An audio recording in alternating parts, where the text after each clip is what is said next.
morning, everybody. I hope you had a good night yesterday and you're refreshed and ready for the next session.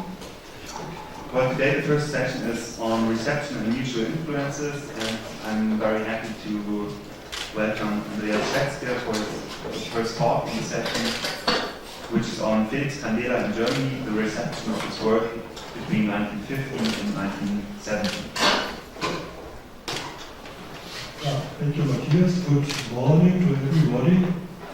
I think I could speak in German, but I will speak in English.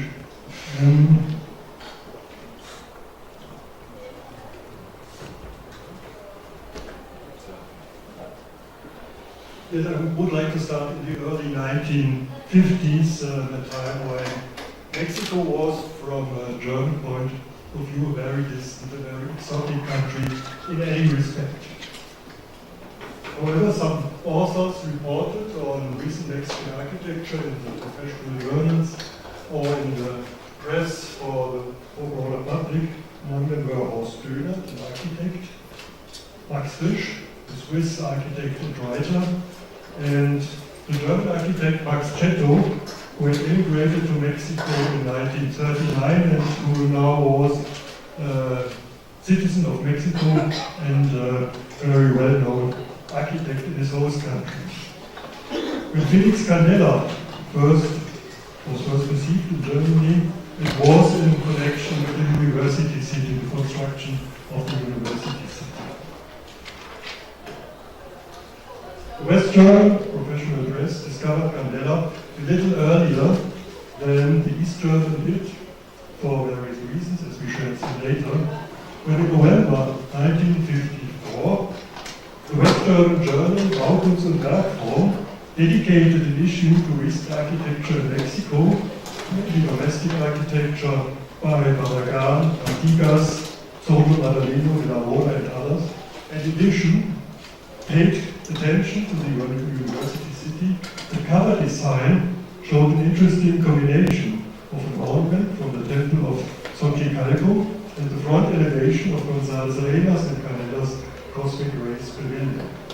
And it's not easy to say which of these two buildings seem more exotic to the German readers. It is well known, I heard about that yesterday, that Felix Candela, as a young man, intended to spend some time in Germany. In 1936, he received a grant from the Real Academia in San Fernando in Madrid that would enable him to continue his studies in thin shells in Germany. He was interested in early shell buildings like the Science Planetarium in Jena that had been built by a construction company of Kickerhoff in Wittmann. It was part of Candela's plans to study with the engineer Bas Gischinger, who then was a professor at the Technical University of Berlin. And it might be interesting to speculate on how Candela and how concrete shell building would have developed if Candela would have been able to spend some time in Germany. However, the summer of 1936, the Spanish Civil War began and Candela did not leave his home country. In 1939, he emigrated to Mexico. When speaking about the reception of Candela's work in afterwar Germany, it is necessary to differentiate between West Germany and East Germany. Two states emerged from the four zones of occupation at the end of the Second World War. On the one side was a Western-oriented democratic state, the Federal Republic of Germany. On the other, the communist dictatorship as part of the Eastern Bloc, the German Democratic Republic. A free market economy in the western part, a state-controlled land economy in the eastern part. The first building by Candela, briefly mentioned in the leading journals on art, architecture and design, was the Cosmic Rays Pavilion, and, as it is a well-thought structure, other buildings of the university, so, for example, the Central Library, got more attention. In his further report, Horst Döhnert shows only a photograph of the pavilion. In the review, William is classified as architecture as an organic shape in clearest expression. This is not untypical. Other authors do deal mainly with the design, the shape of Candela's buildings at that time. When in 1958, the young architect and author Jürgen Lüdecke published his first book about the history of modern architecture, he recognized two opposing or complementary directions in recent architecture, exemplified by Mies van der Rohe, the German immigrant in the United States, and by Felix Candela, the Spanish immigrant in Mexico. On the same other page, we see these buildings for the IIT campus in Chicago and Candela's design for a market hall. Jürgen Lüdecke was concerned with what he called in German Formensprache, that means the language of shape or the stylistic idiom. Lüdecke wrote, Mies van der Rohe is one of the great designers of our time. With the strictness of his work of shapes developed from steel, he embodies the greatest conceivable contrast to the structural sculpture, this is a translation from German, strukturelle Plastik in German, of Järvi's and Candela's buildings, which is based on the completely different possibilities of reinforced concrete.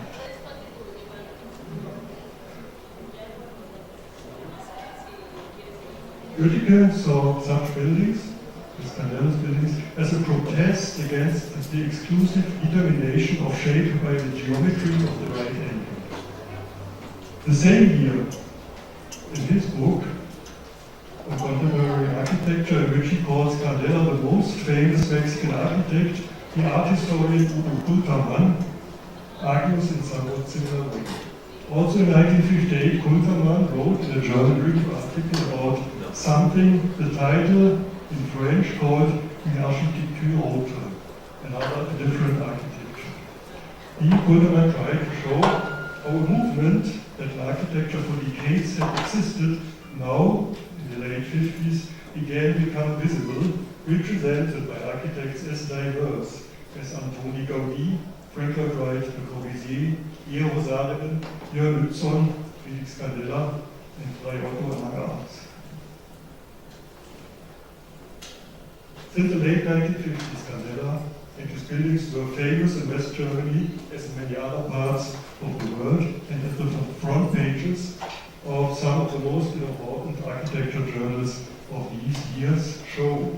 Here the West Berlin with Bauwelt in 1959, or Auf uns und Werk for 1960 with Los Manantiales on the cover. In 1961, Jürgen Lüdecke wrote, there are few fields within modern architecture that attract so much interest from architects today as the construction and design of shell structures. That year, the journal Bauen und Wohnen dedicated an issue supervised by Lüdecke to shell building. It treated buildings by Eduardo Brocha, Felix Candela, René Sargé, Richard Bradshaw, Pierluigi Nervi, Fray Otto, and others, and including the new technical supervisory device building by Wilhelm Fuchssteiner and Hermann Puch, erected in Darmstadt, with the roof consisting of 6 elements in the form of double curved shells, as an example of recent shell building in Western Germany. As we have seen, Candela experienced great attention in West Germany in those years. In the early 60s, Max Chetto's book, published by the well-known publisher Gerd Hartwig in Stuttgart, was important for increasing worldwide attention and knowledge of modern Mexican architecture. The cover photo shows the Pedregal Gardens, the entrance to the Pedregal Gardens, a famous project by Luis Barragán. The book was published in several languages, and of course it contains many of the well-known Candela buildings. Max Chetto wrote in his book in 1961, in recent years, every country has experienced an awakening of the urge for the sculptural shaping of buildings. Where creative power is lacking, and in the absence of guiding rules, however, such daring attempts are likely to end in bad taste, and one shudders to to think what confusion this cultural treatment of buildings may still cause if the problem is tackled by inexperienced and insensitive hands, and by minds having neither control of the emotions nor understanding of the structural implications. It is all the more gratifying then that help should be forthcoming from the gifted Catalan Felix Candela, who has approached the problems of form and spatial organization from a structural angle through stereometry. Taking the Spanish master Baroja as his model, Candela since 1950 has produced a series of ingenious shell concrete structures, undulating, cylindrical, dome-shaped, but usually because of the economic superiority, hyperbolic paraboloids. And I'm not, Max Cetto speaking, I'm not in a position to say whether his designs are based on scientific considerations or empirical intuition, but I am willing to believe him that it was not exactly German integral calculus which encouraged him to take up shell concrete building, and that he welcomes any shortcut afforded by his increasing practical experience. So far, Max Cetto on Felix Candela. Due to his manifold relations with Germany, Max Cetto already gave lectures on Mexican architecture in the first half of the 50s and wrote articles in the professional journals. A few years later, Max Cetto was the translator of Colin Faber's book on Candela, which originally had been published in New York in 1963. This also was the first monograph on Candela in Germany. There are only few texts by Candela himself that were published in German media at that time. I found two. The first one is the German translation of Así una nueva filosofía de las estructuras from 1951, which appeared in 1959, 8 years later, in the German Baukunst and Werkform under the title Weg zu einer neuen Strukturauffassung, what means, it's almost a Spanish title, The Road to a New Philosophy of Structures. The second text by Candela shows us a connection that at first glance seems somewhat surprising, because Otto was famous for his lightweight structures, in particular tensile membrane structures using fabric, wood and other materials. Nevertheless, Otto saw a close relationship to Felix Candela, and when in 1965 the first book on Otto's work was published, Candela wrote a very warm and respectful preface. One of the most famous early buildings by Otto is the star-shaped canopy for an outdoor dance floor in Cologne, situated in a water pool, the so-called Tanzbrunnen, built in 1957 and made of cotton canvas. Cologne, this is still one of the most famous and popular buildings. I think almost as popular as the cathedral. Otto pointed out that in the same year, two similarly shaped buildings of almost the same size were erected without mutual knowledge for a similar situation. The Tanzbrunnen in Cologne and Los Manantiales, the restaurant in Xochitl. In the early 60s were the high time of concrete shell construction in Germany. The elegant structures erected by engineers and architects such as Torroja in Spain, Nervi in Italy, Sarin in the United States, Candela in Mexico, René Sarré in France, or Cdmx in Switzerland were widely perceived by experts. In the West, the book by Jürgen Jödicke, on shell structures was published, a comprehensive worldwide overview. However, at the same time, exactly 1 year earlier, a somewhat similar concept, a book with a somewhat similar concept, appeared in East Germany as well. Second part. The Deutsche Bauakademie, the German Building Academy, the central institution in the field of architecture and urban design, was the editor of this book. The title is Form und Bauweise der Schalen, it means the shape and construction of shells. It was primarily aimed at architects more than engineers, and offered an overview of contemporary trends. It's not without significance that the author, the Spanish architect Manuel Sanchez Arcas, as a communist, former fighter against Franco in the Spanish Civil War, like Candela, and later immigrated in Moscow and Warsaw and finally in East Berlin, then the capital of the German Democratic Republic, was also highly accepted ideologically. In the 1930s, Sanchez-Arcas had worked with Eduardo Europa in Spain, and his book is also characteristic for the beginning of a period in East German architecture after the time of socialist realism and the so-called national tradition, when in the 1950s building was influenced by the Soviet Union, the model of the Soviet Union, and the attempt to adapt Karl Friedrich Schinkel and the Prussian neoclassicism, other historical styles, for a communist society in the 20th century. Now, around 1960, industrialized building, standardization, and prefabrication dominated the agenda. Particularly in residential building, panel construction, what is known in German as Großtafelbauweise or Plattenbauweise, was mainly used. Therefore, I think it is no coincidence that one of the earliest articles about Candela in the East German press, in the Review Deutsche Architektur, the central organ in the field of architecture, dealt with the market building in Coyoacán. The umbrella shells, more than most other buildings by Candela, could be regarded as standardized elements and therefore as economic. In this article, the young architect, Ivo Schönbock, reported on a lecture that Candela had given in East Berlin in 1961 as a guest of the Association of German Architects, East German Architects. A short time later, Schönbock suggested to his former fellow student, Ulrich Müther, Unam, a construction company, a cooperative in Linz on the island of Rügen, we heard about that yesterday, and who was about to complete his studies in engineering at the Technical University of Dresden, that he, Müther, built a structure similar to those of Candela. This was the result. Of course, it doesn't look very much like Candela. After all, it is a roof made of 4 hyperbolic parabolic shells built in reinforced concrete. The small town Linz on Rügen is a well-known seaside resort, and the existing building,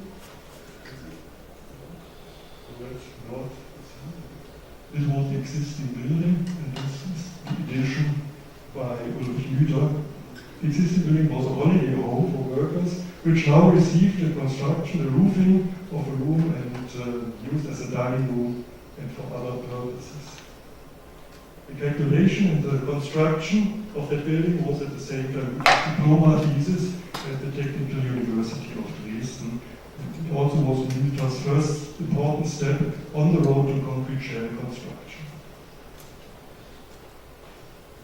In the 1960s, the GDR saw increasing need for buildings that could fulfill functions for the infrastructures of their surroundings, places for recreation in holiday regions, but above all, facilities for consumption, leisure, education, and upbringing in the large housing estates that were now being built in many places. For example, in the first residential complex of Halle-Neustadt in 1968, so-called HP shells, prefabricated hyperbolic concrete elements, developed by the engineer Herbert Müller, were used for the roof of a kindergarten as a circular surround plan. In the Cosmos Café, which was designed by Jörg Streifhardt and Gerd Wessel, got a hyper-shell roof which was made of wood, not of concrete. Such buildings should stand out as eye-catchers from the often quite uniform surroundings, as you can see here. So their design often differed significantly from that of the nearby architecture. This was especially true for Ulrich Müther's shell buildings. They had an expressiveness and lightness that was not often to be found in GDR architecture. A few years later, Ulrich Müther was the most important shell builder in East Germany. As far as we know, Matthias Ludwig spoke about that yesterday, Müther never met Candela, but if any one of you has knowledge about some documents who show a direct relationship between Müther and Candela, we would be grateful for any information. What we do know is that Müther appreciated Candela very much. In 1967, he sought permission to participate in the Symposium of the International Association for Shell Structures, IASS, in Mexico City. However, he was not allowed to, perhaps because in the same year he had already been able to visit Swizerland and other well-known West German engineers at the Technical University of Stuttgart, which was a great privilege, and in addition could inform himself about West German shotcrete technology. Another reason was that the well-known East German structural engineer Hermann Müller, who played an important role in the IASS, was already supposed to participate in the symposium. At his request to be allowed to travel to Mexico City, Müther received this letter from Wolfgang Juncker, the Minister of Building Industry, who informed him that he did not have permit to travel. Short time later, Müther, we saw something like this yesterday, Müther confidentially used the silhouette of a well-known Candela building for the logo of the Pegi Haubau Winds, the company he managed. It was used in modifications until Müther closed his private company in 1999. The influence of Candela in East Germany has not yet been investigated in depth, although authors such as Tanja Seeberg or Massimo Lafranchi have already dealt with this topic. Finally, I would like to show three striking examples. One of Müther's first shell buildings, a large Teapot restaurant in Rostock, has a number of similarities to the Jacaranda nightclub in Acapulco. The Cosmos restaurant in Rostock, Müther constructed in cooperation with Wolfgang Reinhardt and other architects, was a combination of three hyperbolic and parabolic shells lined up next to each other, could be considered related to Candela's Raya Azul beach club in Venezuela. And, even more obvious, the Seerose Café in Potsdam, which Ulrich Müther planned, together with the engineer Dieter Arting. After completion, Dieter Arting wrote that Los Malaquianes was, as he said, the geometric model for this construction. We heard about that yesterday by Matthias Ludwig, and so I'm finished. Thank you very much.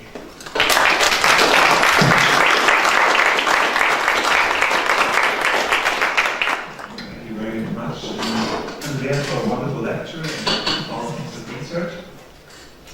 Thanks also for sticking to the time frame. We're actually a little bit long.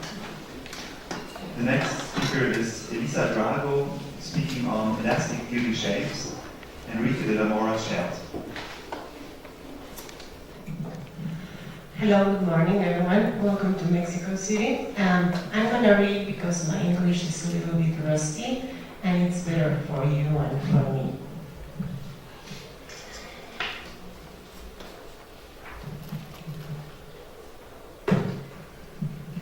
So, the study here presented is a selection of some projects and buildings designed by Enrique de la Mora and Barona. This work has bias and is based on primary research sources that are protected in the Archivo de Arquitectos Mexicanos that you come 2 o'clock today.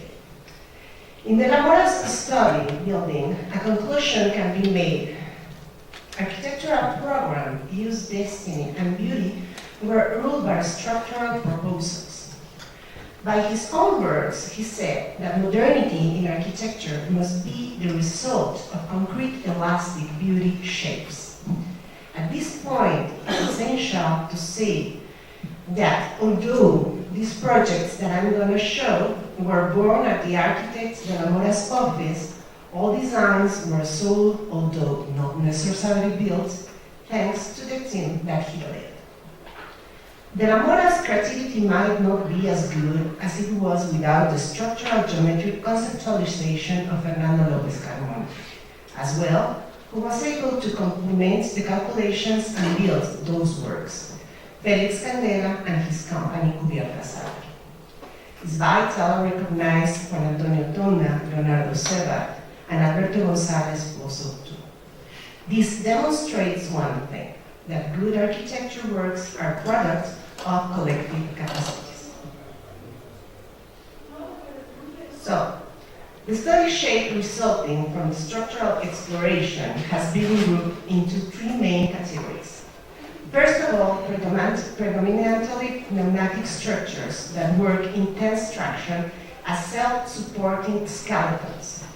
In second place, we have structures that work in tense compression effort as the use of parabolic arcs, and finally, bending structures with knotless entry system and bending structures with simple curvature and double converter shells. So at the same time, he was working with the same structures. So you can see the percent of the works that I have been studying. I have been studying almost 200 buildings, so I can show that they were working all at the same time, and this is part of this work.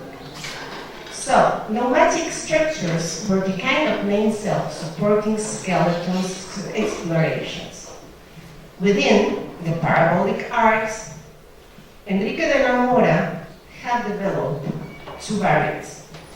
So, we have tensile structures, and then we have bending structures, and we have these ones. So, we have here the structures in compressive stress.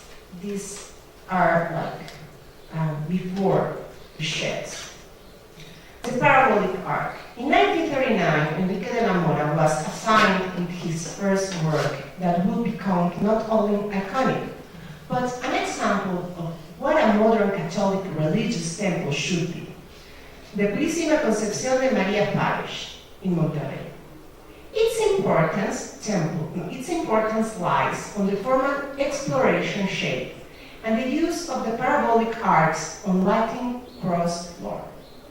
This church has a peculiarity that it has the parabol starts from the ground, merging visually as a wall and becoming the roof in a continuous movement generated by two parabolic translation bolts.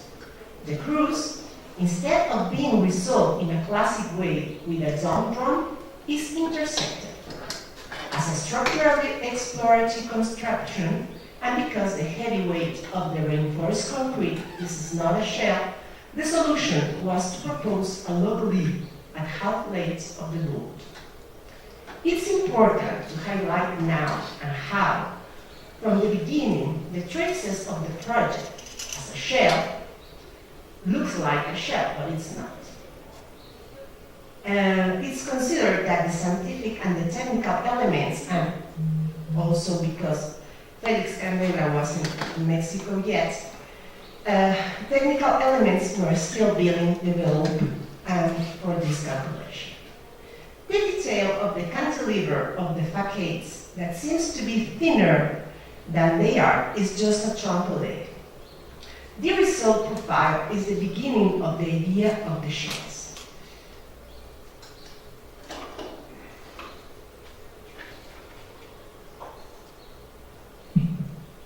So, this is the beginning for the modern drawing box. Masterful development of Enrique de la Mora story. Fernando López Carmona and his knowledge of the Euclidean geometry, structure behavior, and limits of the material work.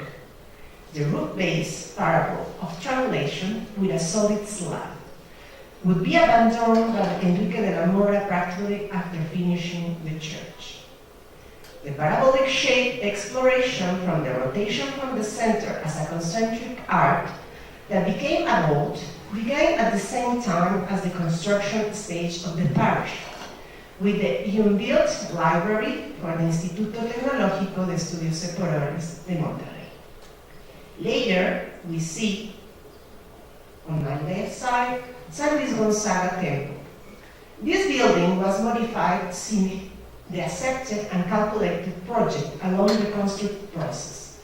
In practice, it was sold as a flare share because it could not withstand the thirst and crumble.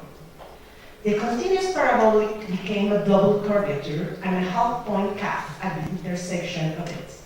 giving a similar result to a bell, which is the juncture of two spheres and a revolution parabolic. For the first version for Santuario de Guadalupe, the solution was given by the diagrams of moments, calculations, and behavior of the materials. Thus, from the outside, there was a shift of structure towards the interior. The idea of a continuous parabolic dome from the ground, wall and cover was retained, thus also panels and compression ring were proposed.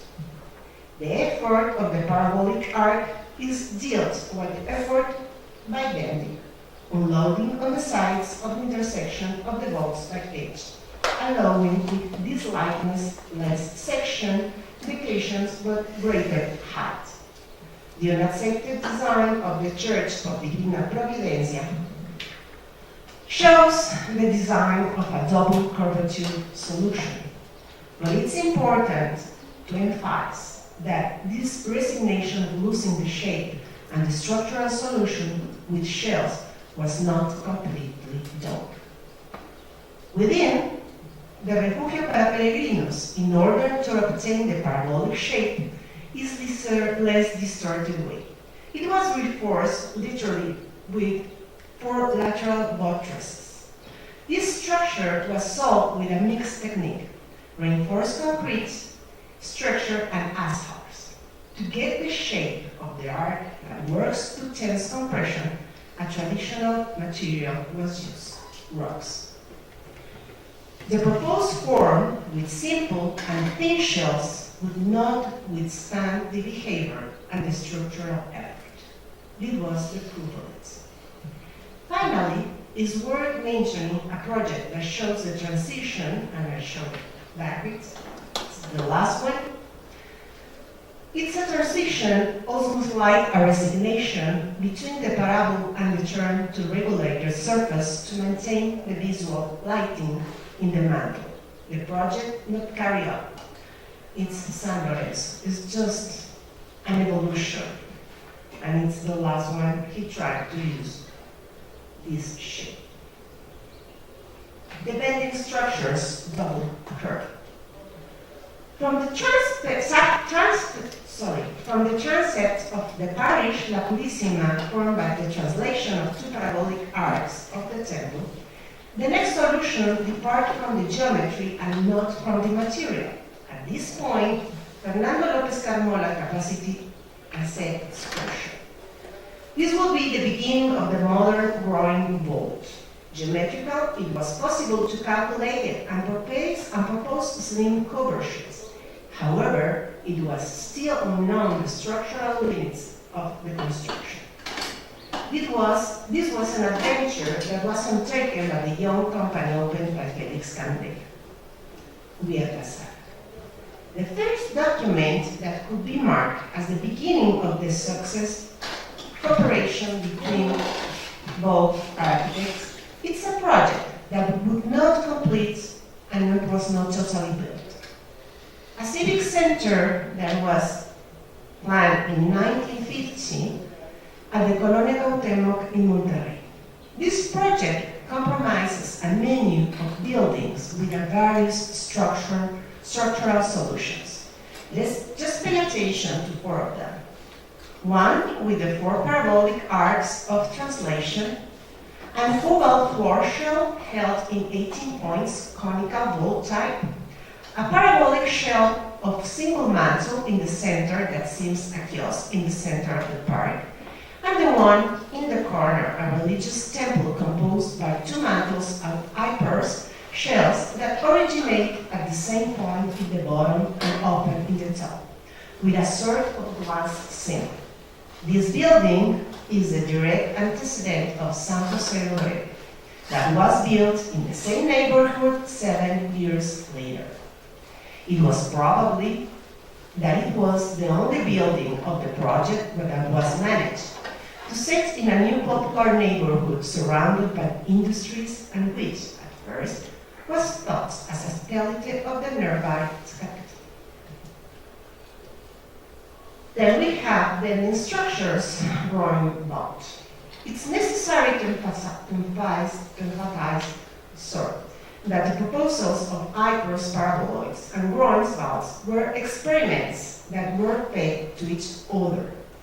The auction floor for the stock exchange Bolsa Mexicana de Valores, finally built by Felix Candela, was geometrically sold in 1953 by Fernando López Carmona. In 1954, after the experience of the auction floor for the Jalisco State Library Contest, we have on there, the office of Enrique de la Mora and Fernando López Carmona proposed a building for the reading room. A rectangular prism with a proportion 1:3 was sold with 3 bodies of drawing bolts for carriage. However, it was not built. The same solution will be adapted for the parish of San Antonio de las Huertas. And 20 years later, the proposal was used again in the Bacardi and Company Golden in Tultitlán, started by Felix Candela and finished by Enrique de la Mora and Juan Antonio Toño. In 1956, another unbuilt project was used to explore the right edge shell variant. The famous Candela's shape took over of the tire company Euskadi building. As Alberto González Pozo wrote, that López Carmona had managed to develop a structural system that would allow great clerestory and support inside never used before. So the only things we have the pictures of the project. The interesting and original design constructs with the length proportion, the height, rhythm, and language. It was an emulation of lattice system of frames, beams, and slabs, but without being them. Parabolic hyperboloids. Nuestra Señora de la Soledad was the first temple with a parabolic shell with a single mantle built by Javier Casado, totally designed by Enrique de las Mora's team. This chapel was built a decade ahead of the new provisos of the Second Vatican Council, and it became one of the most published works around the world, as example of the modern Catholic Church of the future. Some examples using the hypershells are the single mantle with 2 points of support designed for the open-air theater in the Escuela Normal de Guadalajara, and the Cathedral of San Agustin, sold with 2 exterior seam mantles. We have also San Jose Obreros Church that it was not built as it was designed, because the main construction in Monterrey changed it.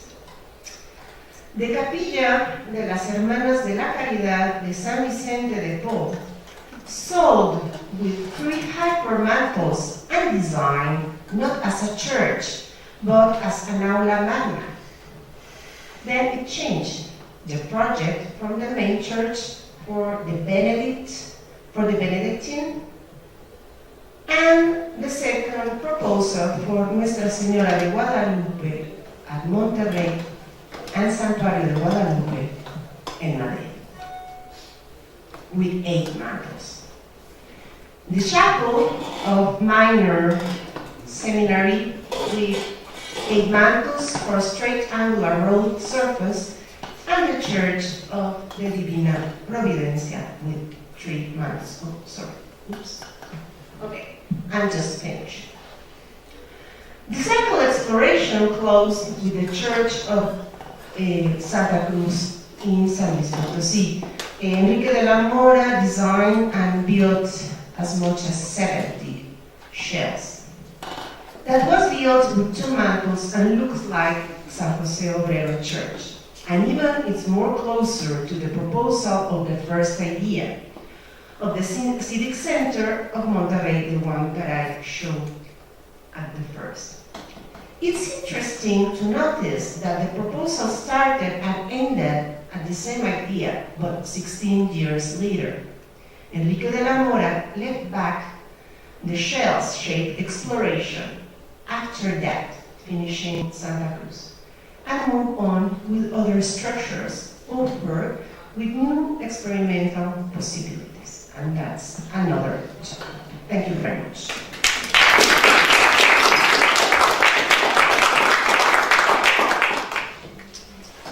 Yeah, thank you very much, Elisa. Next speaker is Lukas Ingot, who's going to bring in perspective from other shell builders. His talk is called Defined and Found Forms, the different approaches to shell design by Torroja, Nervi, Musumeci, and Otto.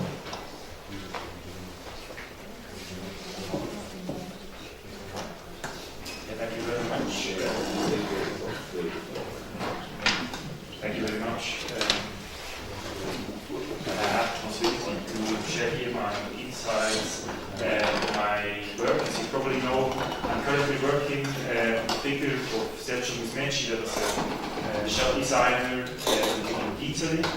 And as well, you see here his main work. I put on the title slide, The Bridge in Potenza.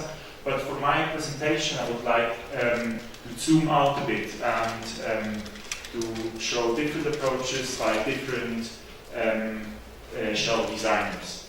And maybe first 2-3 words on the main title about defined and found forms.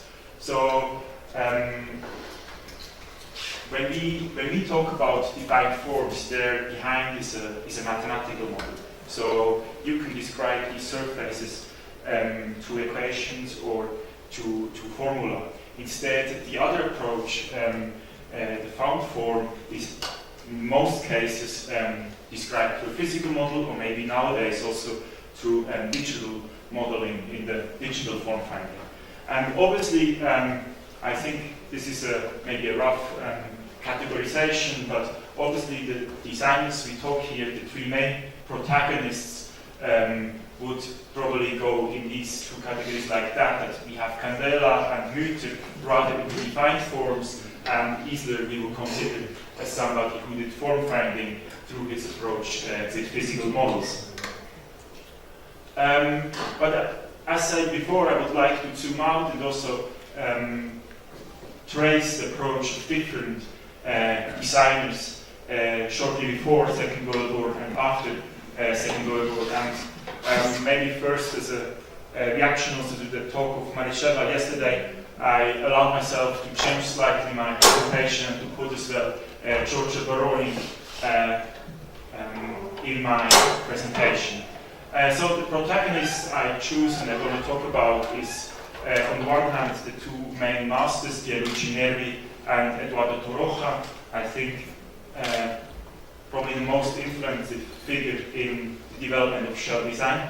And then in between also shortly about Giorgio Baroni, that I added a few slides. And then towards the end, mainly about Sergio Musumeci and Otto, who have very similar approaches on shell design. Especially the design method was very similar, even though maybe the proposal of the design was different.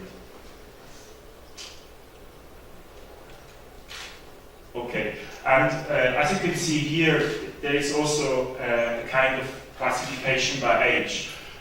So we talk about different generation of designers, and that means also we talk about different conditions of the time. We talk about different means with which they work. Nervi is by far the oldest, is 10 years older than Torroja. Then in between them, then we have the youngest with Musumeci and Otto, and in between them we have Giorgio Baroni as a let's say mid-generation. And through their work and through the development, we can also slightly see a change from defined forms to found forms, but I will dive in that now more. So, okay, we would start in Nervi, and as you can see, Nervi already started in the 30s with long-spanning walls. You all know the hangar in Orvieto, and the hangar is mainly also a symbol of scarcity of resources of that time. So you span a long distance through a typology that has low stresses that you work with an arch. At the same time, Nervi didn't have a wall itself. It transformed the shell in a grid shell. So even there is a reduction of material. Nevertheless, the whole building was constructed in situ. So obviously he doesn't use a lot of reinforcement for a compression-only structure, but at the same time it's a huge effort, and also already considering the amount of wood you use for the formwork. For the next hangar he built in Ortobello, only 4 or 5 years later, you can see that the elements of the grid shell changed. So they are not anymore built in situ, they are mostly prefabricated. And that happened on site with very basic needs. Then the prefabricated elements were lifted up on the scaffolding, and only the joints were poured out in situ. So this is the kind of beginning for large spanning structures to use prefabricated elements, so that aspect of construction becomes very crucial. And we don't talk only about the aspect of typology. The same we can find after the war in various examples of Nervi. I chose here the probably most famous, the Palazzetto dello Sport, that was built for the Olympics in 1960s, together with the architect Annibale Vitellozzi. What we can see here is the basic component that Nervi designed for the Palazzetto dello Sport. It's a so-called ferrocemento element, so it's a very thin-walled element, only about 2 centimeters strong. That is a kind of mortar that is poured over a thin mesh of metal. So as well here you reduce the amount of reinforcement, and you create this vessel-like, very handy elements that are easy to transport and to bring on the scaffolding itself. Totally there are 1,620 elements, but as you can see you have a lot of repetition, and at the same time you can see impressively in this picture that he didn't have any centering below the elements. He all placed them directly on the scaffolding. The reason is that he, before starting the construction, had a kind of segment where he had the centering, where he defined the whole layout of the element, where he defined their size, and then poured them in a positive, negative, positive principle, one after the other, and just could bring them in place on the scaffolding. So it's a process that is highly informed to the aspect of labor, of craft, and to the constructability. You can see here then, with the close-up, that you have these ribs where he placed then the main reinforcement bars, and this surface above was then pulled out with in situ concrete. So I think with Nervi, what is important is that we have two kinds of conceptions that are overlaid. We have a kind of global conception that addresses the typology, and this is driven mainly by the force flow, so it's the overall form. Obviously we all know the arch as a compressive only principle is very efficient since centuries.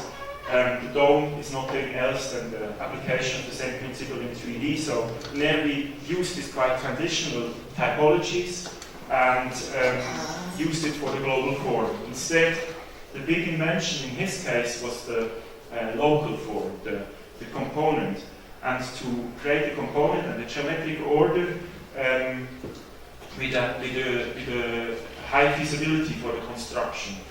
And it's a constant negotiation between these two factors. And when there will be a third aspect that goes into the conception, obviously it's the aesthetic, because these were buildings for very prestigious uses, like for the Olympics. So in this sense, it's the negotiation mainly between structural aspects in the global form and construction aspects in the local form, but above them as well the aspect of the aesthetics in the appearance of the structure. The next protagonist is also from the Italian milieu, is very less known, it's Giorgio Broni.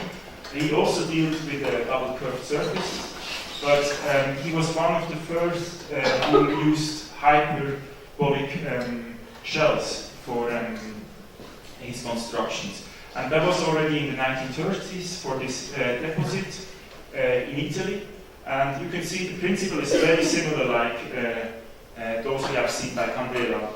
The only thing is that it's like flipped around, so it really acts like an umbrella. So it's the highest point is the point above the column. But in a basic consideration, the form itself is very similar.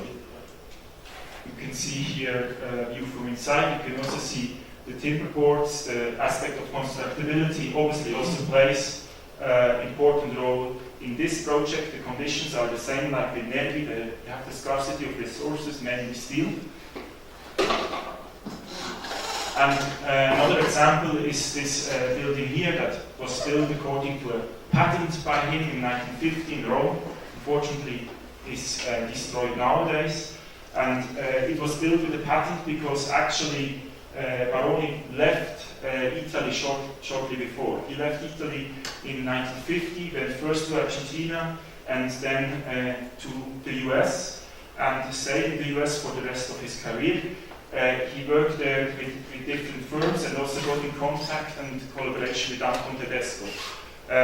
I don't know so much more about this kind of circumstances, but I thought it's maybe worth to bring it in because there might be a connection then also from Tedesco to Candela or to other shell builders with hyperbolic parabolids.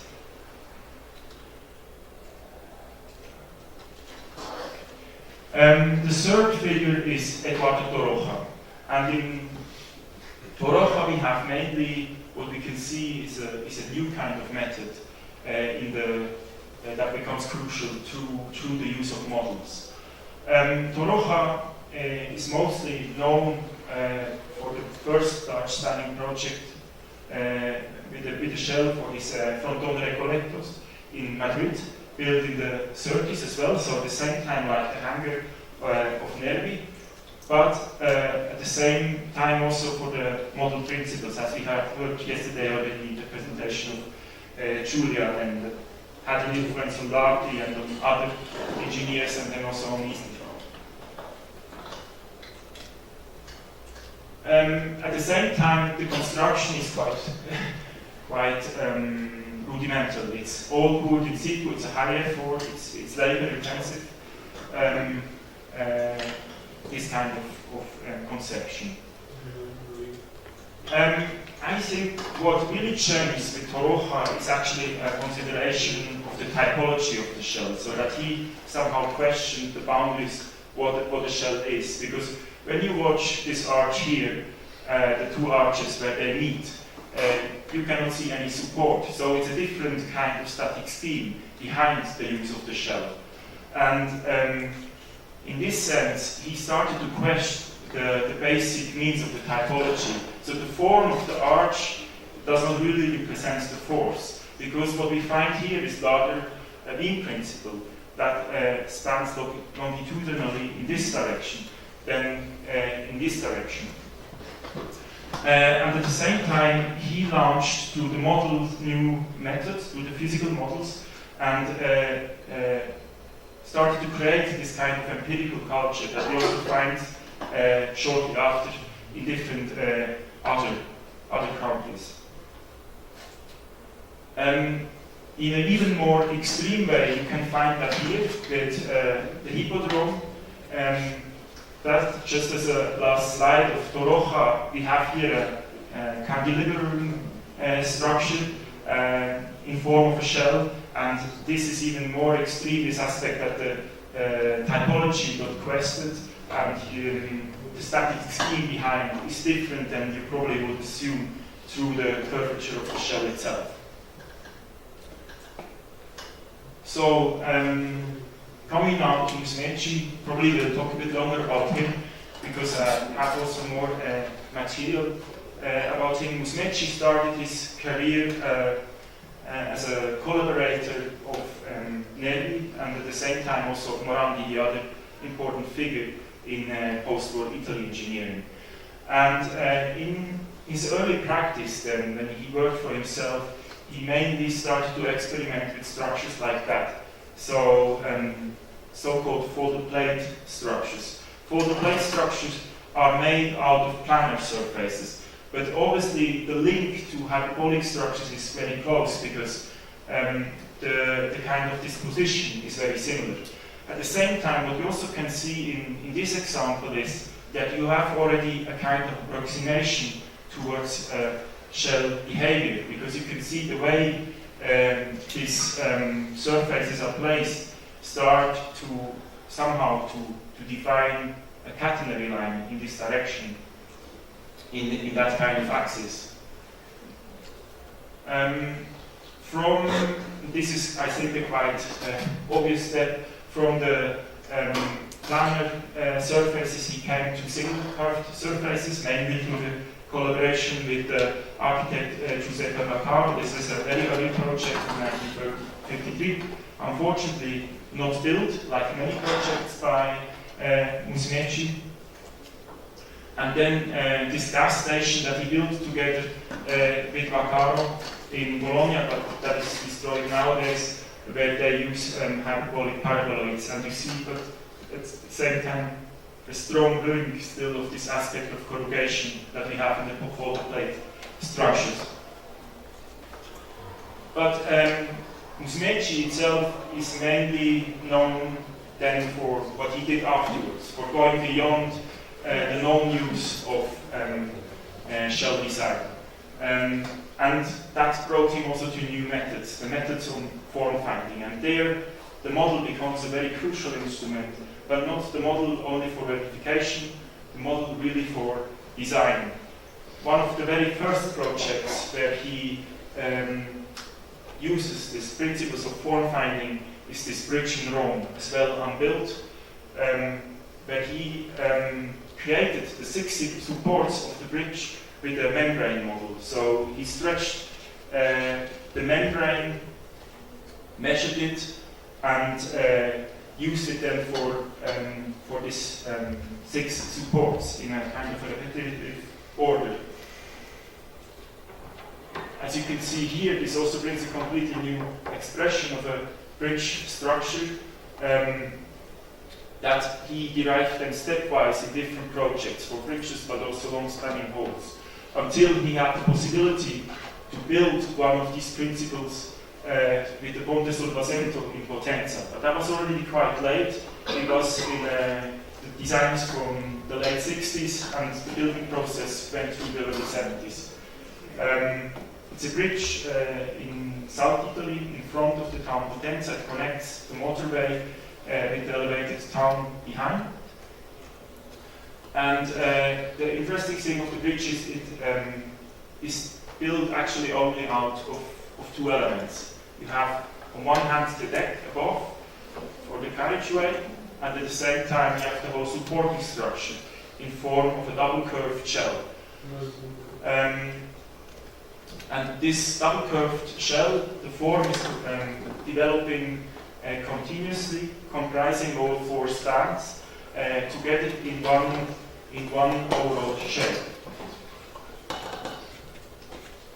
Obviously, this kind of design for this time was completely non-canonical from both kind of view, architectural expression, but as well from a technical point of view, from the engineering science. This is really a kind of built experiment.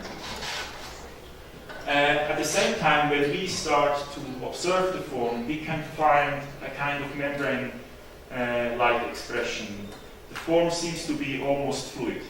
And this fluidity, we can say on one hand, this has to do with the construction material, with the concrete as a poor material that was fluid and becomes hard. But beyond that, I would say the fluidity originates way more from the method. And the method was the use of this early form-finding model. So the form is driven through the method. And the model that he used for that was a soap film model. A soap film model was mainly known to describe a minimal surface. And minimal surfaces arise from mathematics. It was already known before. So what Musumeci did with this model was mainly to visualize the form. He could even not grasp it because you cannot really measure it. Maybe a few words on minimal surfaces. The minimal surface is the smallest possible surface within a given boundary curve. The surface stresses are as low as possible because they are distributed equally in all directions. It's also somehow logic because if you would have a stress concentration on one point of the soap, the bubble would simply burst. And minimal surfaces actually belong to a long history of ideas, mainly known from natural sciences, particularly from mathematics, but as well physics. So it's a kind of 200 years development before it was applied in architecture and engineering through different scientists like Lagrange, Plateau. And maybe one thing that is important to mention also in this context is the role of the University of Göttingen in Germany. End of 19th century, beginning of 20th century, series of mathematicians went to Göttingen and were mainly researching on the theory of minimal surfaces. The example I show here is by Hermann Amendus Schwarz, that was also a professor in Göttingen at the end of 19th century. And what he developed was a kind of minimal surfaces that are very close to the principle of the Harper. And the principle of this minimal surface was that they could be added to each other. So we have an addition of different minimal surfaces that create smoothly one overall surface. You don't see any kind of connection point. In the further process of the bridge, because the soap film model was just the starting point, was the point where the form originated, Musumeci started there to use a membrane model. This rubber membrane model mainly allowed him, obviously, intuitively to test certain load condition, but also, and that was the main purpose, to measure the geometry, to become an understanding of this geometry. Then, in the next step, he tried to measure the stresses and the strains with the metacritic model that he used the strain work pads, like we have seen yesterday in John Chilton's presentation in the case of Isler. As far as I know, it was a very state-of-the-art procedure in that time, in the 60s, using this electronic pads for the strain work measurement. And in the next step, the whole principle, and that was due to a request of the client, was even tested in larger scale, in 1 to 10, in the so-called Cimis laboratory in north of Italy, in Bergamo.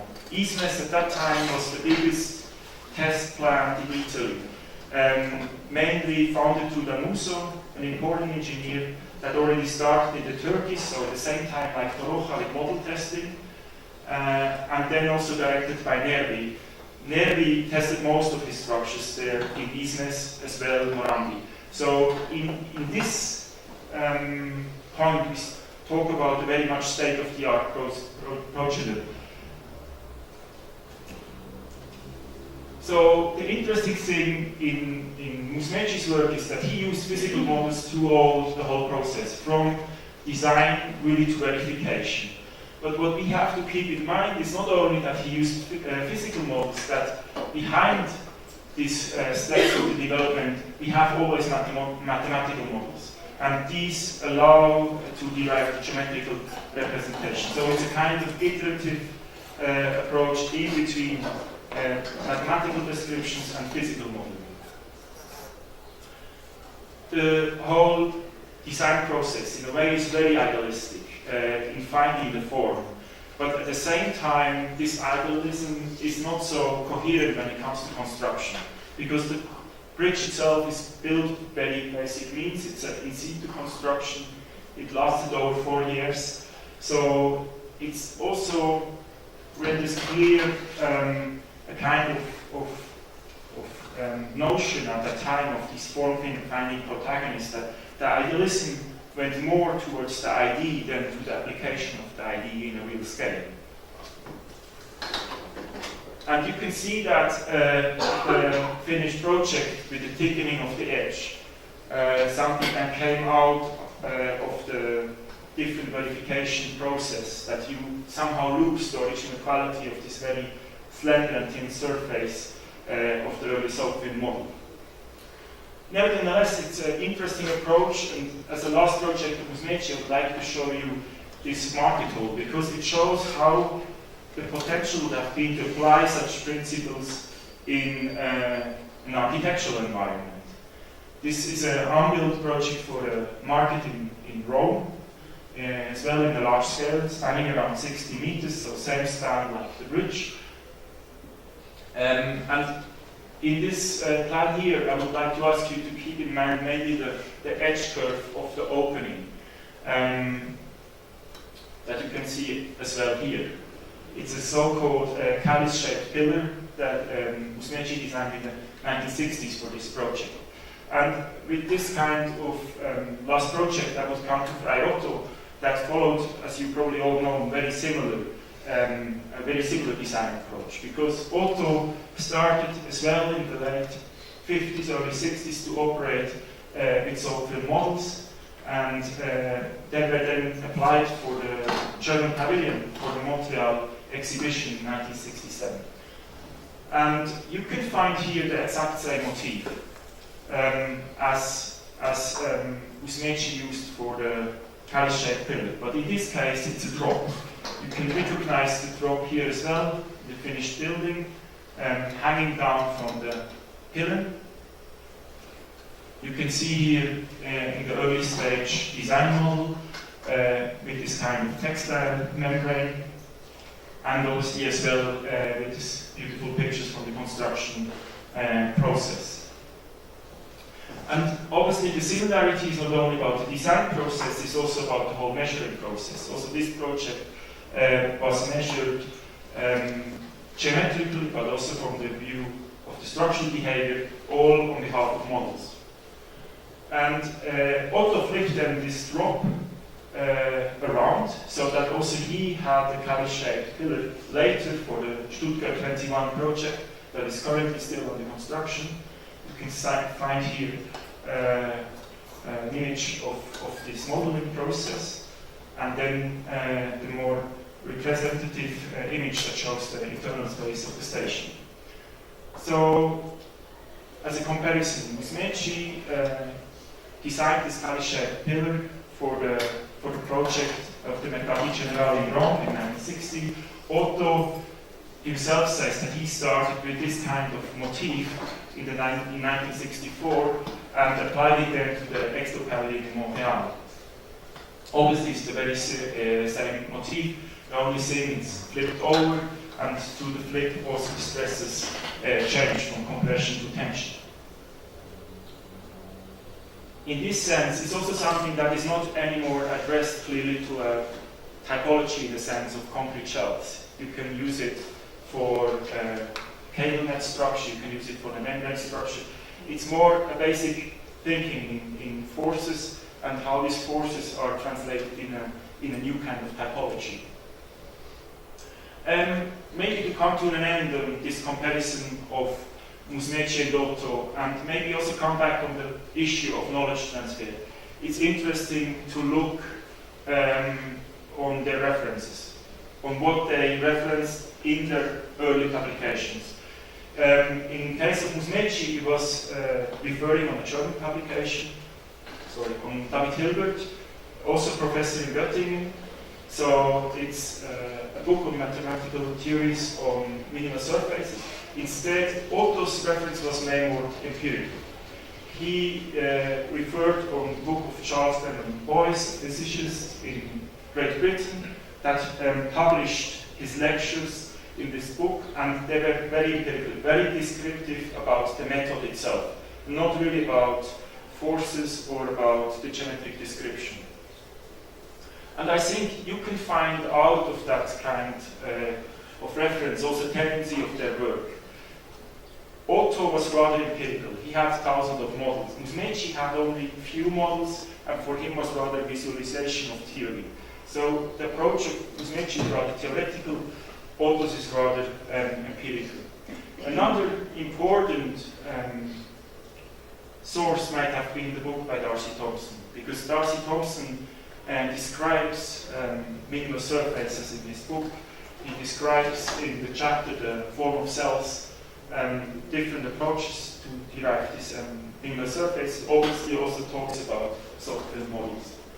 That was published in 1917 and probably was one of the main indicators for several also other designers like Ricole or Lev Tomaszewski, who started to design with soft models. And so maybe to come to an end, the question will also be about you to know who else was reading it and why then the software models maybe appeared at the end of the 50s. To come to a conclusion, you can obviously see through the works, through the development of shell design, a kind of development from defined forms towards found forms, but at the same time they have also all particular conditions and particular approaches. Try to summarize that here, but actually so that anyway already summarized in all of these chapters. But what is maybe crucial as a summary is what were their ideals. I think in the early phase it was really the ideal of the constructability, the feasibility of the construction, the speed, the costs, the resources, because the driver were the scarcity of the resources instead of the later generation. And that comes out of this constraint of the scarcity of resources, is the material efficiency. But the material efficiency is somehow disconnected from the constructability. So it becomes a pure idealism of form. Yeah, that will be my conclusion. Thank you very much.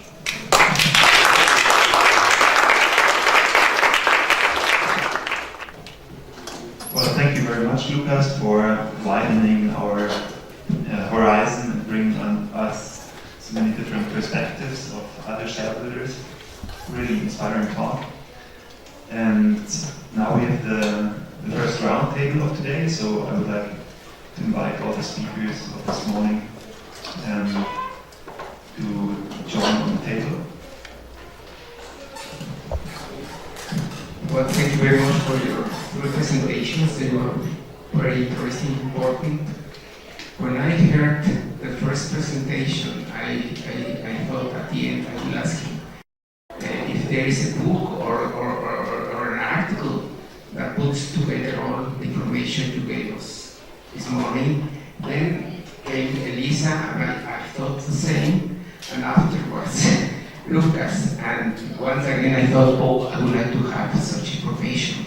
It's very important to know what happened. I didn't know Musumeci. It's the first time in my life I hear about him. He's very important what he did.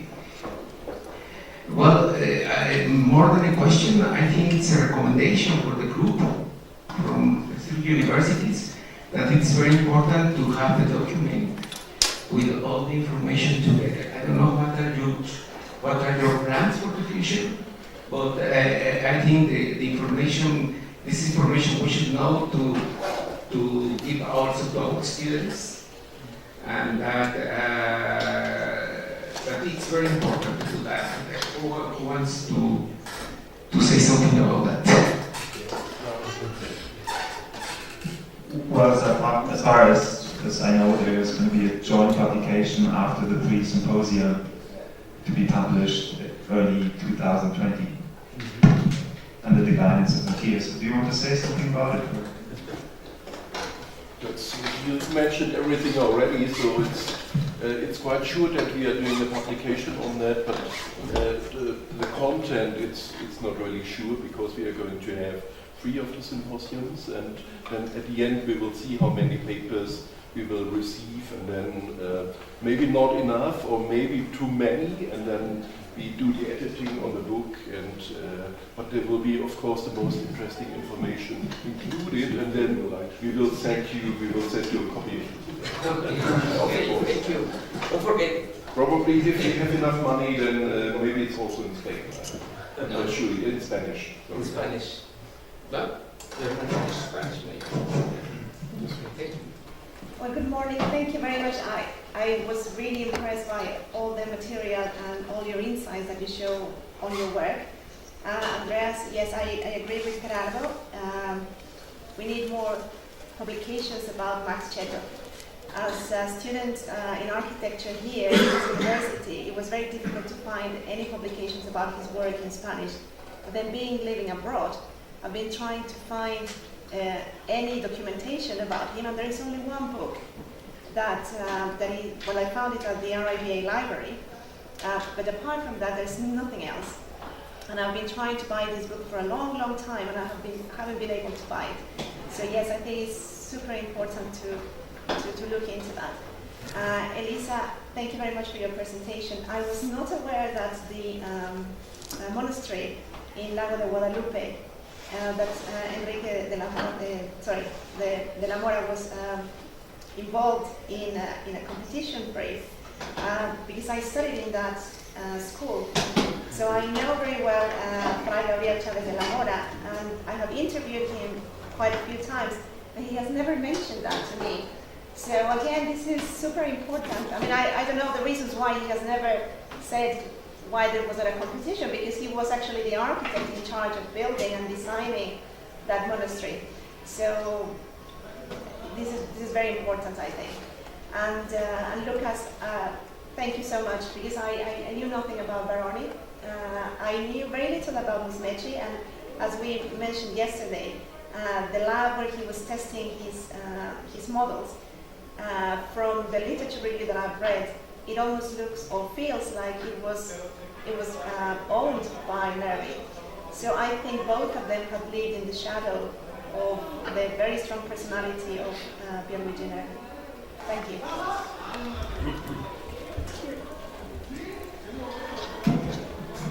Well, again, thank you very much for the presentations and for all the presentations yesterday. It's an extraordinary meeting. I wanted to say that all this information we are gathering, we are eager to have this.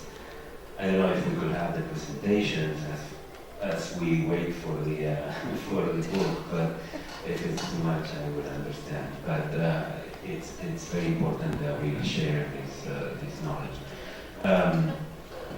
I'm right now taking some pictures and sending it to Matthew Williamson, who is investigating as well, and hopefully will join us in the next meeting, about times and connections between Matthew Williams' archive and many of these other archives. So it's very, very interesting. I wanted to ask you one question related to these Italians. Obviously, it's a completely different avenue, but I wonder, seeing the bridge, I wonder if there was any connection or if you see any relationship between Musmeci and Paolo Soleri's bridge, because I was very close to Paolo Soleri in Arizona, and and the foundation before he died, like 3 years ago or something like that. And I was always very impressed by the design of his bridge. It's different, but it works by form in a certain singular way, and I believe there is some connection there.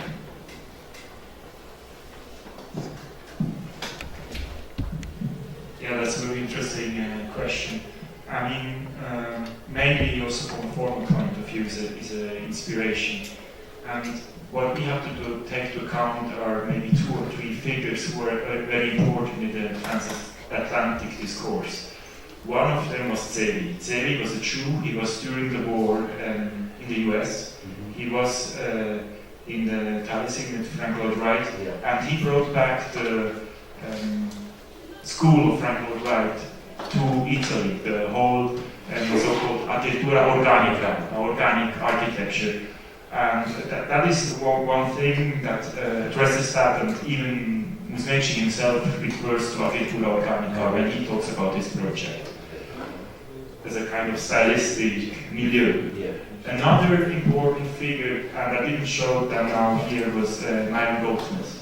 Myron Goldsmith was as well an American scholar that went to Italy in the early post-war period, was connected with Waxman, was connected with Mies, was very important as kind of transatlantic discourse. I think these are the main ways to trace back. But we also should not forget that Wright himself designed, I think around 45, 47, a bridge with Czech or Polish engineer called Bolivka. And that was in the book of Elizabeth Mock from MoMA about bridge design. And in this book, Soleri's bridge is probably the only European or the only Italian contribution in a book of bridge design. And that changed 10, 15 years later for the MoMA exhibition, 20th century engineering, where you have plenty of examples from Italy, also from Autostrada del Sole. So I think Soleri was a very early figure in this transatlantic discourse. Nevertheless, I would rather see his role as inspiration from a formal point of view than from a structural point of view. Exactly. Yeah. Yeah, he's. I see almost, Soleri's bridge is basically a tube, which is really interesting as a bridge. Because it works simply by form, but what you showed, it's almost like half a bridge plus, the slab, and half a tube, I would say, or it's a section of a tube. And I clearly see they're very, and so this bridge had some cutouts that somehow resembled it. It worked more also in other terms, it's more of a matter against a laminar thing, but I will follow that line. So. Do you think Soleri was in contact with Goldsmith? I don't know. Because Goldsmith, when he was in Rome, he designed with some engineers and also with Celi in '56 a bridge over the Tiber, and that had double curved surfaces and were very similar to something what Musmeci did 2 years later as a preliminary form-finding experiment. And out of that discourse could be a connection. Yeah, that's fantastic. Thank you. You were first.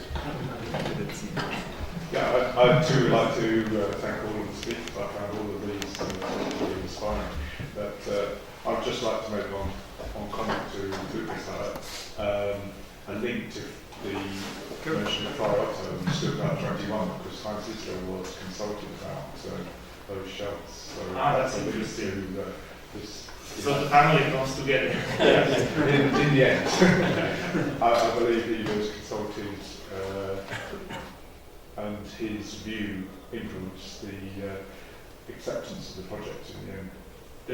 So the Paris check. And I'm sure you've got them in the archive. There is one or two models that the. Yeah, we do have that. Yeah. Okay, thank you. That's so interesting.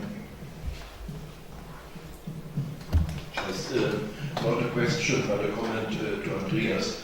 To my view, it would be very interesting for one of the next meetings we have to look at the reception of Heinz Isler in East Germany and to see actually if there has been an influence in the public. I know about a reception in Western Germany of Heinz Isler, but I don't know what actually happened as a reception in East Germany. And I think that Ulrich Müth has been influenced quite a lot by Heinz Isler, and to see that maybe documented would be quite interesting.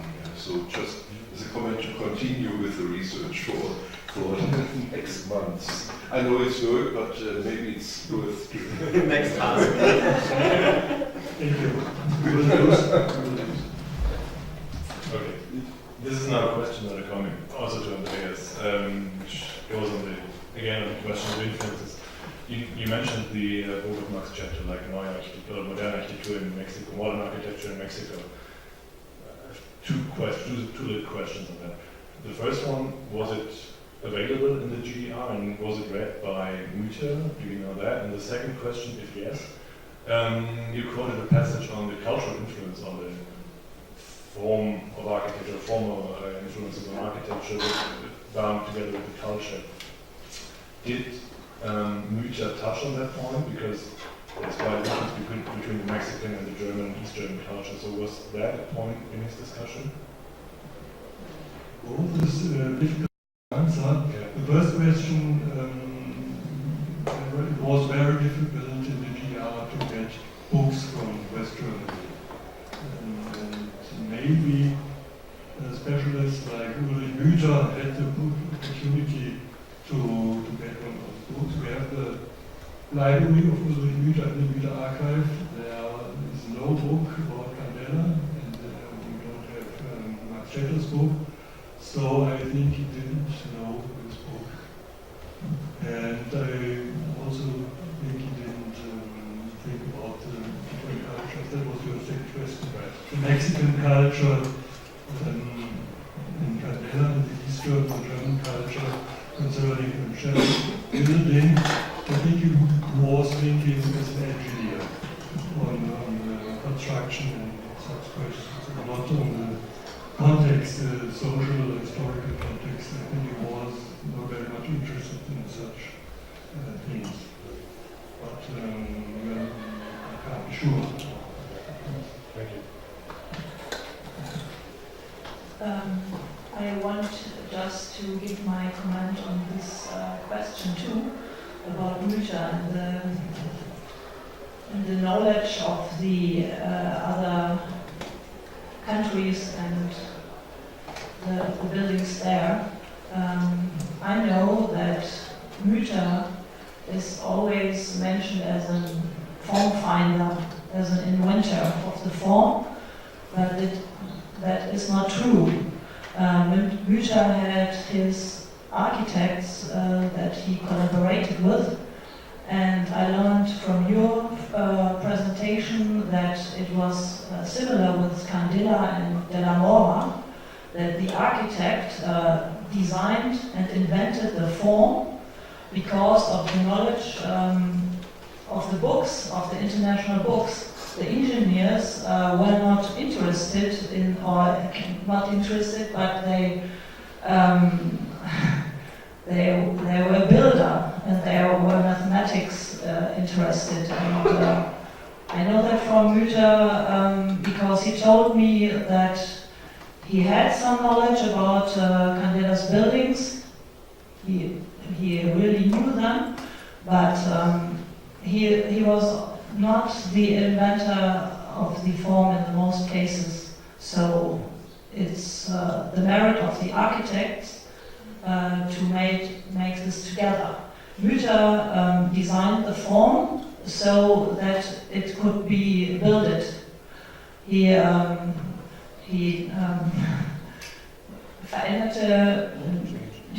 changed the shape of the form so that it could be built and could be sustainable. Yes.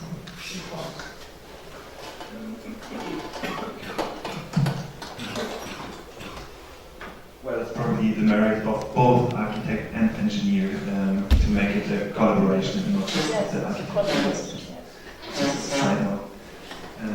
Does anybody want to pick up on that? Just very short, we shall not forget that Candela was an architect. Yes, there is a difference. Okay, well, congratulations to the three speakers. It's beautiful, the three contributions. Lisa, you know, I don't agree with you with the date of the civic that beautiful drawing of the Civic Center in Monterrey. It's impossible to be in 1950. Yes, I don't know. Maybe in the plan they say Cubierta Sala del Norte. Cubierta Sala del Norte is the, ¿cómo se dice sucursal? The branch of Cubierta Sala in Monterrey made Candela with brothers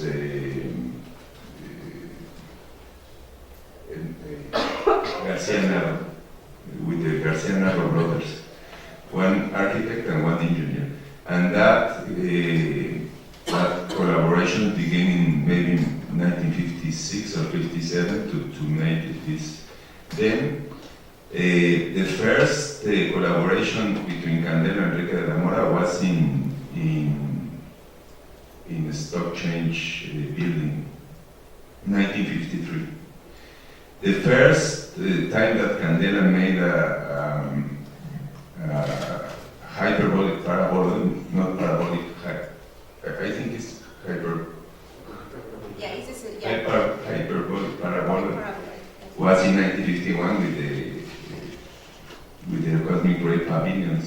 Then this beautiful form of the Symposium is after De la Mora designed El Altillo, his first straight line hyper. Then it's impossible. Maybe in the plan maybe says 1950, but it is impossible. And the other, the Bacardi, the first line of 3 grounded bolts was between 1958 and 1960.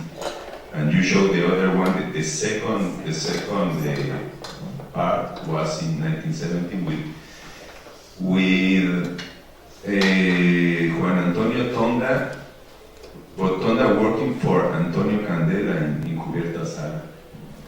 Felix Candela left Cubierta Sala in 1967 or 68, and then the original project is important.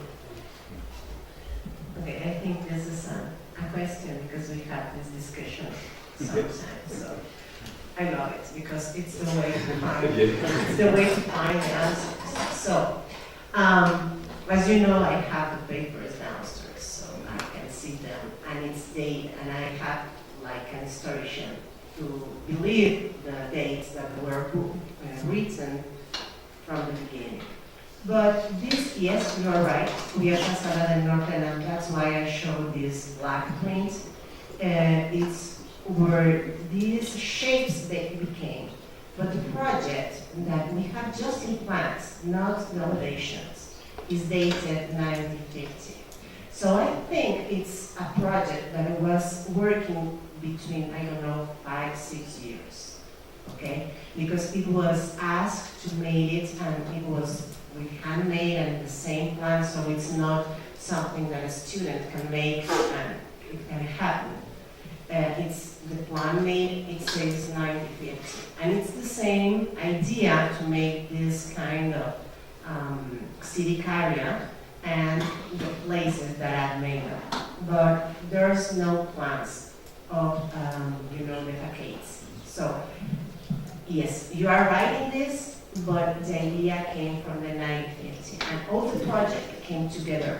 So I think it developed with the time. So yes, I know we don't have the answer of that. And I asked González Pozo, but he didn't work with Felix Candela, with Felix Candela and with Enrique de la Mora at that time. And he was the one, when he was very young, to put all the pieces of these papers together. So he don't remember anymore, and of course it's logic. But, I have to take the dates that are written, but it's always a doubt, and that's the nice thing that we do. And just to answer the other thing that, I'm sorry, I don't know your name. Maricela. Yes, the problem with Fray Gabriel Chávez de la Mora is that it's his nephew.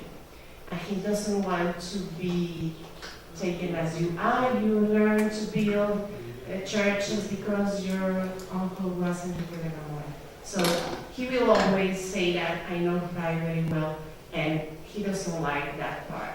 But it was a contest, and it wasn't just Enrique de la Mora that was over there. Of course, Fray Gabriel built it because it's his own monastery. Okay, but it's very interesting to see all the projects, and there were I think there were like 12 or 13 people that were invited to do that. Okay, do you have the I have names? just Enrique de la Mora's Okay. project. Yeah, But it because- was a contest because we have the document that says the invitation. So you can go and see it. Yeah, just to follow up to that, because it's super important. We've been looking at in Colin Faber's book. There is also there is Candela's competition to the Tabasco Cathedral. Do you know whether he was working with De la Mora at the time? So were they together? And was that also a competition? Yes. Okay. So I know that most of the easiest thing to go is to look in books. But remember that every time the history has to be written. So we have to go back to the original documents. So there is an invitation to go and look forward and see the documents and not write the books. Sorry, I have to say. Okay, thank you. Are there more questions, comments, affirmations? I want to do another try. Perhaps I made this too black and white. Yes, I learned that there are competitions which prove that Mora was the inventor of some shells of Candela. Is it right or is it wrong? I don't like to say inventor of nothing because I don't think things just grow like they were mushrooms. I don't believe that. I think ideas go back and forward and they grow. So there's no invention of anything. I think they saw the publications, and then an idea came by, and then he made something. And I don't think it was just sleeping and an idea came back. I never think about that. I think they just read each one and each other, and the ideas comply. The same as is today. We can see the things, and we see the students that take the ideas and make them in the project. And we as architects do the same thing. So maybe say someone invented things, I will be careful with that. Okay, so I learned Candela. Some forms he made by himself without any architects, just for the passion of invent some forms and to build some buildings. And some buildings are collaborations between architects and Candela as an engineer. And I think it could be the same with Müther and his architects. We don't know exactly how the collaboration was made because there are no written documents. You only have the telling of the architect and the telling of Müther. And both say, yes, I invented the form and I found the shape of the building. And for sure it was a collaboration. But in Germany there's a Streit, a fight, they cannot, there's a discussion, yes, thank you, a discussion, and the one hand says, yes, we believe that Müther was the inventor of the forms, but the other hand says, no, we cannot say, for sure it was an architect, and we cannot find the right answer, but I think it's an interesting point of all these collaborations. It's different from today, I think, because the engineer has more status. Is it not? Okay, but for me it's very interesting to discuss this point here. The best words works by Candela was with good architects, especially with Enrique de la Mora, but with Pedro Ramírez Vázquez, with Guillermo Rosel de la Lama, Manuela Rosa, and with others. There are works of Candela not so good with other architects. No, yeah. He got his construction company, and the architects came to find solutions for his covers, not for his roofs. But Carlos González Lobo, a dear professor here, says, put in the case of Pabellón de Rayos Cósmicos, well, Candela says that he was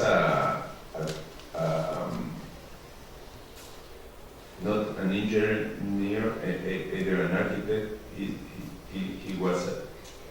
said, no, I am a builder, and I am a structural designer. In the case of Cosmic Ray Pavilion, the original form that Jorge González Reina thought was a barrel vault, no? A simple vault. His engineers said him that it's impossible to make no sé cómo se dice bóveda de cañón, barrel vault less than 6 or 7 centimeters thick. Candela arrives and think the ways they use and like all of it to make in the middle part of the shape is 15 millimeters thick, and it was the first time that Candela used the high part to do that. And González Lobo said, okay, let's see which one is the father of the creature. Let's take the pre-works of González Reina and the pre-works of Candela, see the result, and we know who is the father of the creature. No? Candela made us Jorge González Reina was a very good architect, but very modern, all these straight lines, no? Reticular projects, and this is that Elisa said, no? the contribution between two minds. No? Can I say just something? Okay. Yeah, it's important to say that I think, and I really think, because I know not about all the papers of Candela, just the one that we have here in the Archivo de Arquitectos Mexicanos, but I know Enrique de la Mora quite well. Okay, you never no. But we have the documents that Enrique de la Mora, the same project, sent to different builders, and it was Candela. But the interesting thing that he sent the project and he asked how it will cost and how they will make it. And we can say that it was not the only one that made shells. He was the best, yes, I can say that, because it's true, he was the best. But he sent 2 other ones, so we can compare his documents and see, and he wanted to know how they will build it. Not how much it will cost, but how they will do it. He was behind these things. So many times, most of the times, he did this with Candela because he was like, he wrote like all the procedure to build it. So it says, okay, he knows how to do the things. But it was the same when he started to do with Leonardo Serra and other ones. So it was not, okay, you are my friend, I give you the work to you. Okay? He had like 5 or 6 that made it. So that's interesting. yes. So that's another kind of story that we have to say. Yeah. How there were success, some of them, and other ones. And maybe because he did know how to do his work, and he did it very well. I would ask, who is the owner of the triangle? Who is the owner of the sphere? Or who invented the cone? So, for me, it's not who invented it, but it's the way you put them together. And you use it. And from that, you are a poet.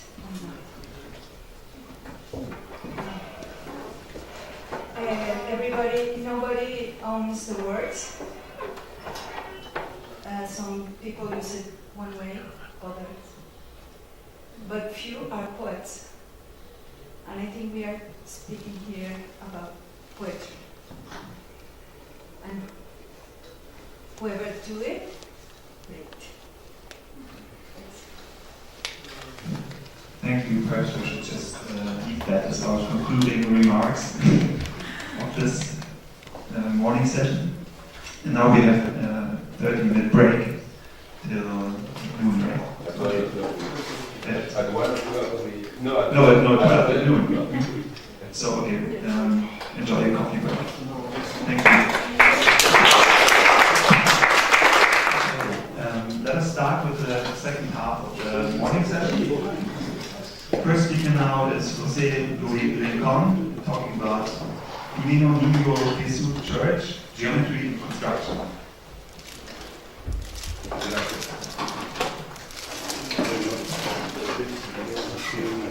Voy a hablar en español, me va a ayudar con el idioma Laila. Vamos a empezar. Esta es una iglesia que, ¿cómo le muestro? ¿Cuál es la primera? Tienes que picar el botoncito de abajo. Bueno, esto yo lo llamo los planos de la nostalgia. This one he calls them the nostalgic planes. Esta es la planta de la iglesia, es una planta circular. Sería bueno recordar que en ese tiempo estaba las discusiones del Concilio Vaticano II, si el altar se ponía en el centro de la iglesia o se ponía de frente. Estaban casi por ganar ponerlo en el centro, pero finalmente quedó en un extremo. This church has a circular plant, and in that time they discussed with the Vatican the place of the atrium. It can be possible to be in the center of the church, but at last they decided to put it in the end of the church. Esa es la razón por la cual es circular. Bien, antiguamente con un plano bastaba para hacer la obra. In that time, with one plane was enough to build a building. Porque el arquitecto diseñaba, calculaba y construía. Because an architect. No había intermediarios. Because an architect in that time built a design and calculate the building. En un mismo plano, por ejemplo, la planta,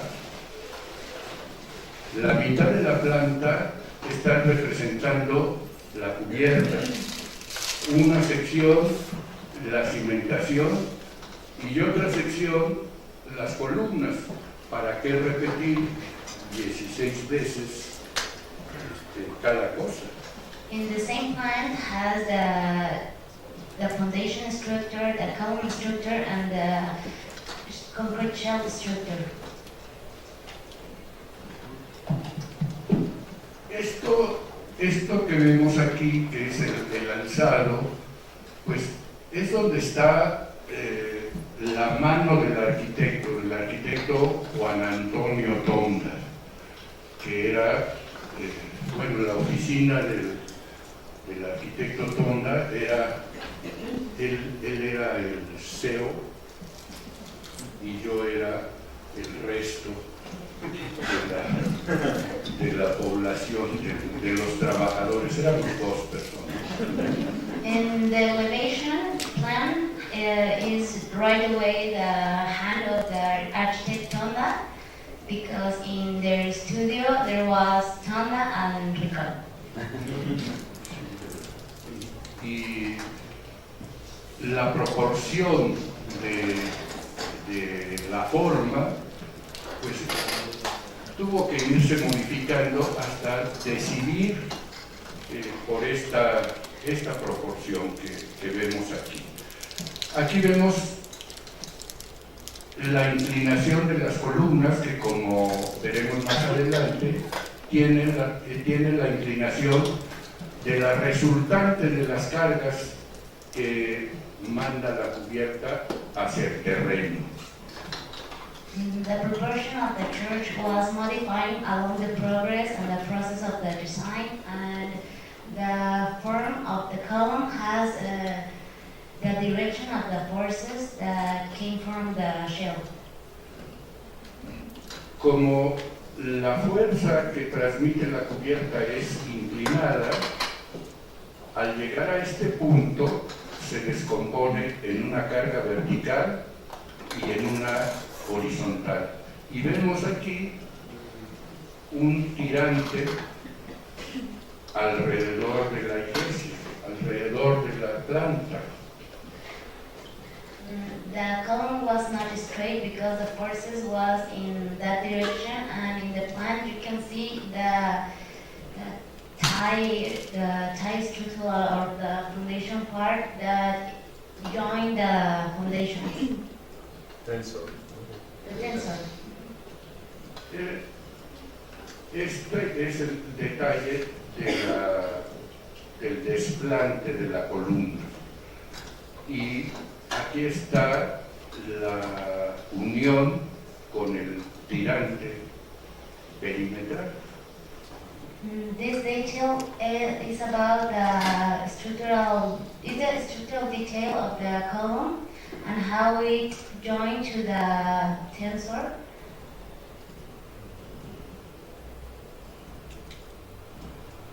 Es una vista de una parte del plano, elevación,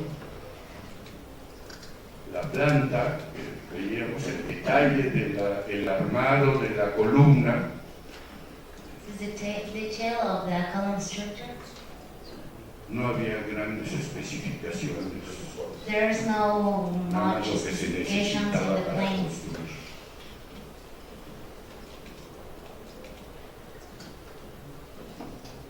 El problema de todas estas cubiertas siempre es cómo cerrar el espacio.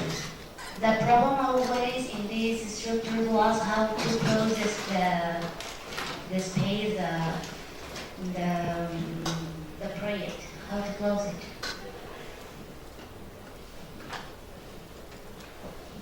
Y se cerró, perdón,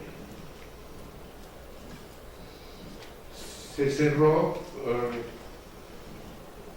con unos muros de piedra inclinados y finalmente unos muros de tabique, haciendo un juego de planos ahí. Esto que está en gris serían los vitrales que los diseñó después el cura. The building was closed by stone walls and with bridge walls, and the gray part is Stained glass. stained glass. Was designed by the. It was designed by the priest. Este es el artículo que Candela envía ACI, después de haber determinado las fórmulas de cálculo de los esfuerzos, basado en las ecuaciones de membrana que ya había establecido Adolf Huger. And this was the article of Candela that he sent to the ACA, to the American Concrete Institute, when it comes to Mexico, because later than he found the simplification of the formula of the high part about that he uses from Adolf Huger. Adolf Huger.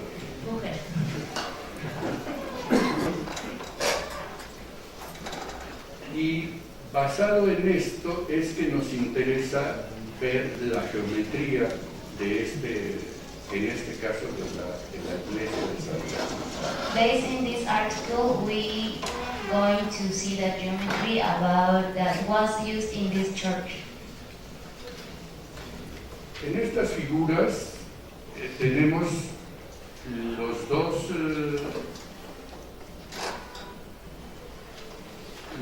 casos en donde la superficie está referida en el primero a unos ejes trirrectangulares.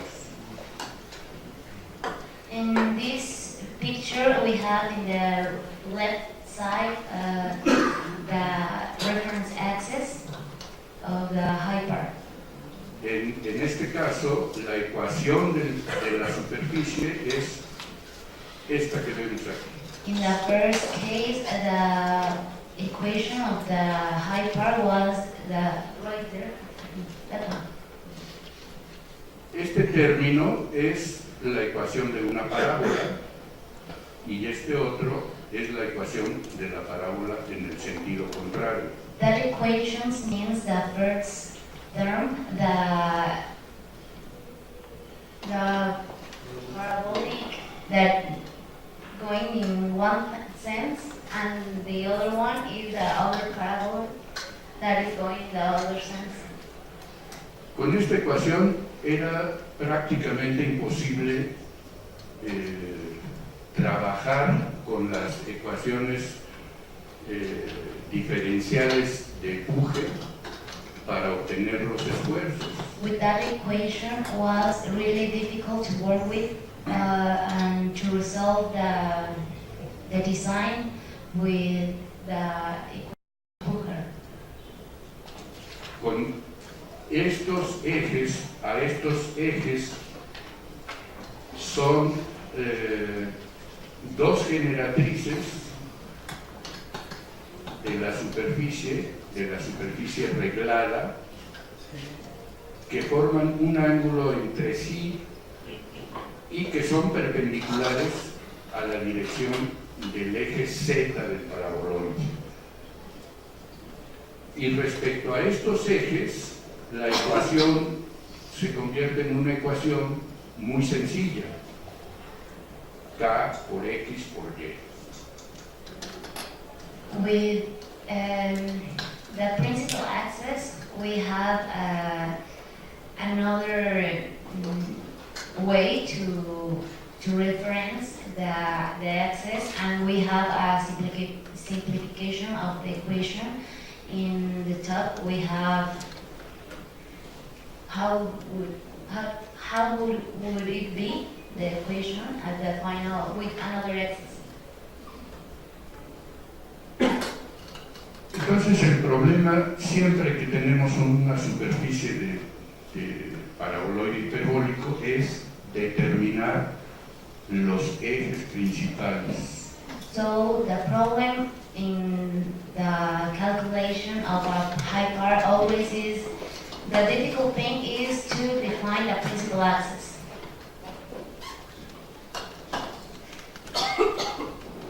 Empezando con el análisis de la iglesia, pues es muy sencillo hacer esto porque no hay que calcular la totalidad de la iglesia. Hay que calcular un pedacito y ya terminaste. So it's pretty simple to calculate a church with 16 segments because calculate one and you repeat them.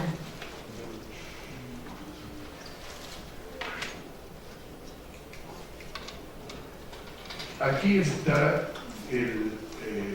la unidad del paraboloide.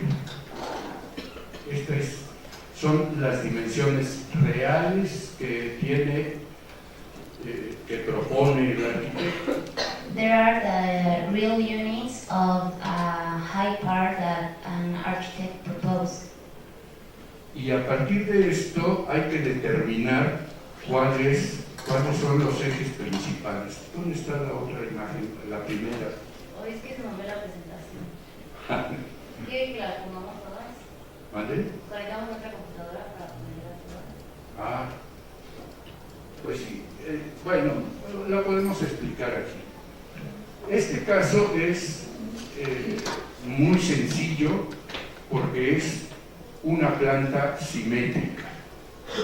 This case is pretty simple because it's a symmetric plant.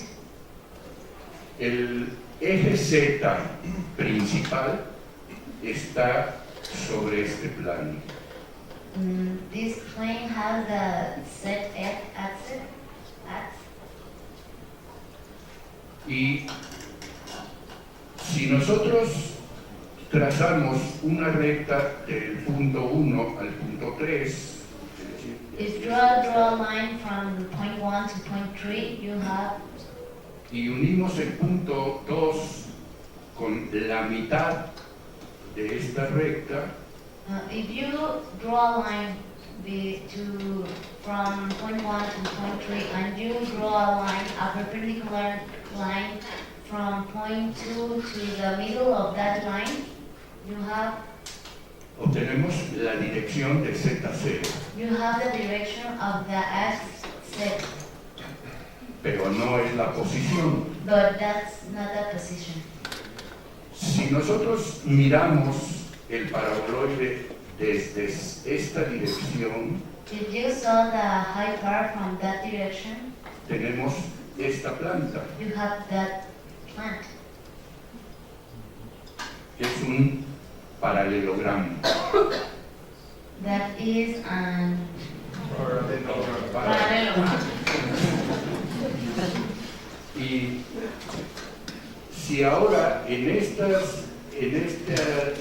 planta miramos el paraboloide desde esta dirección, de manera que veamos las generatrices en planos de canto. And if you saw that plant in that direction,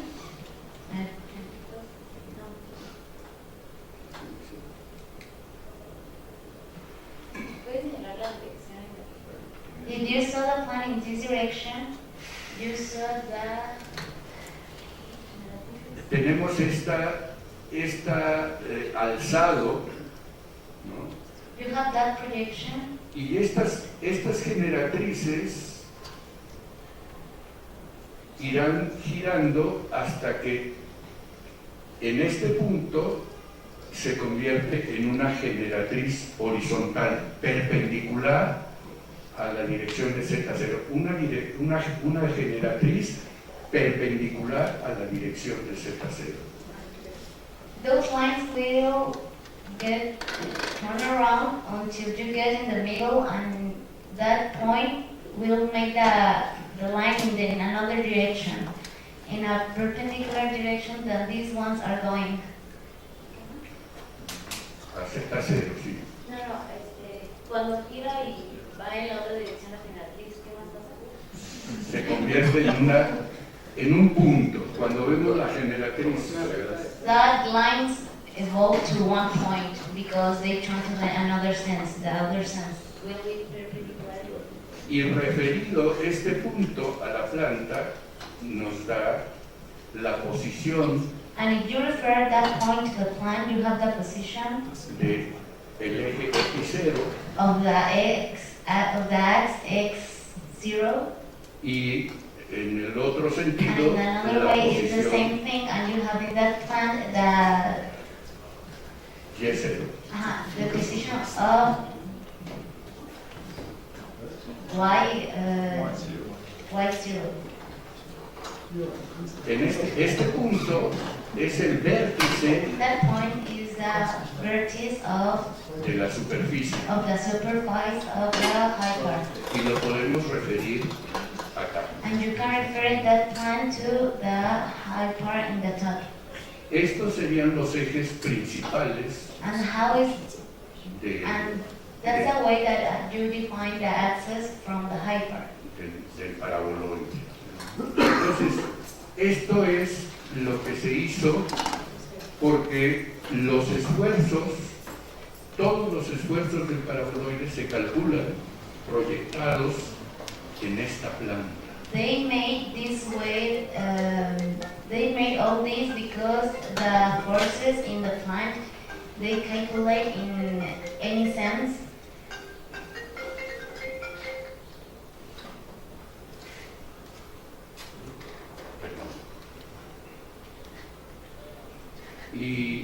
Y ahí aplicamos las ecuaciones de membrana que desarrolló Candela. In the plant below, En esta planta. in this plant you apply the formula that in the last, that he shows that modifies with K that formula. Y solamente vamos a manejar X y Y. And you only take axis Y and X.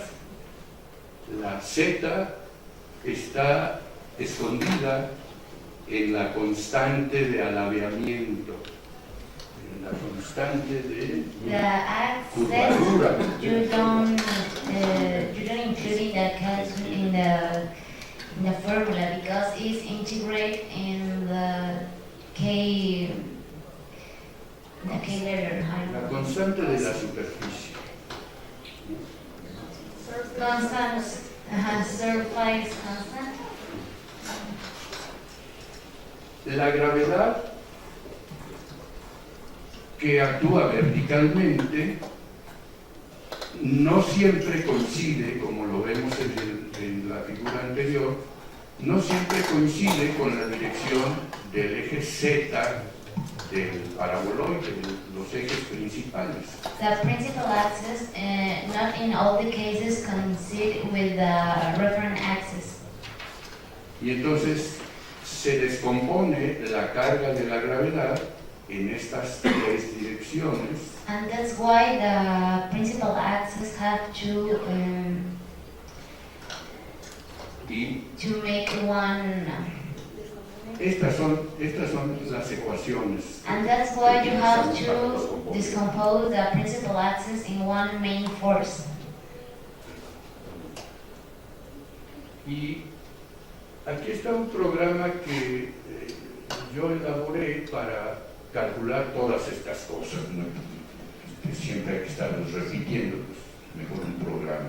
Aquí vemos el área de la superficie.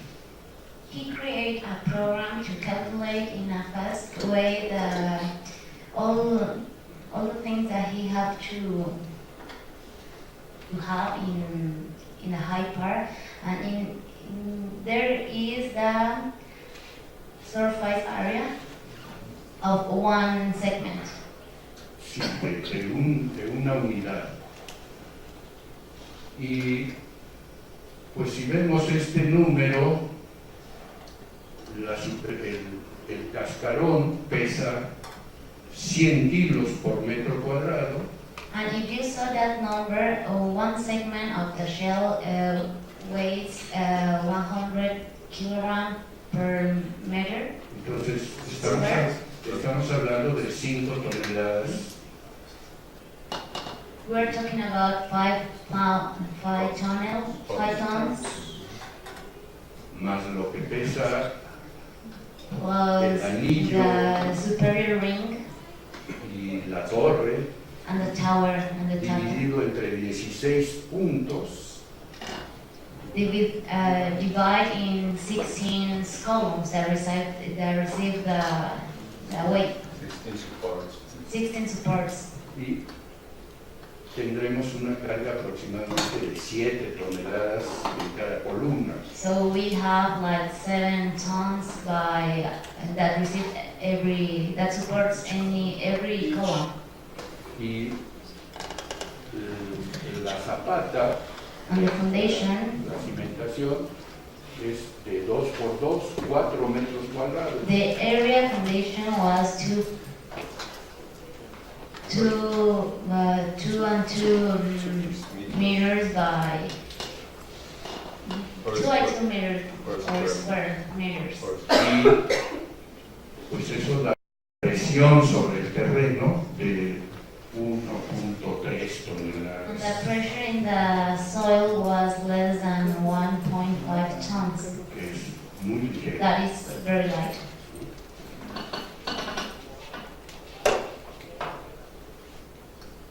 Este es el ángulo And there is the que forman entre sí los ejes X0 y Y0. and that's the angle. And that's the angle between x0 and y0.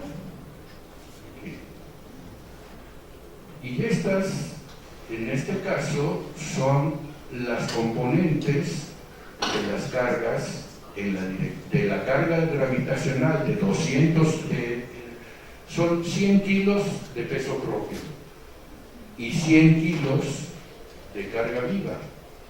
And those are, well, there are 100 kilogram for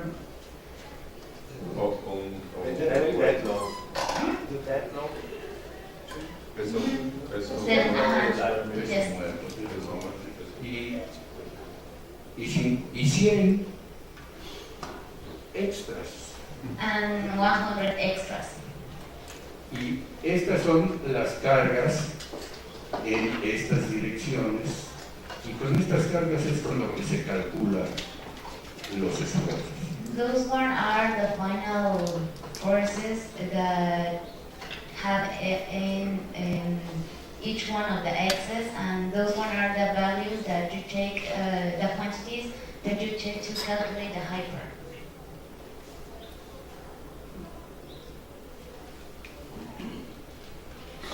Estos son los números.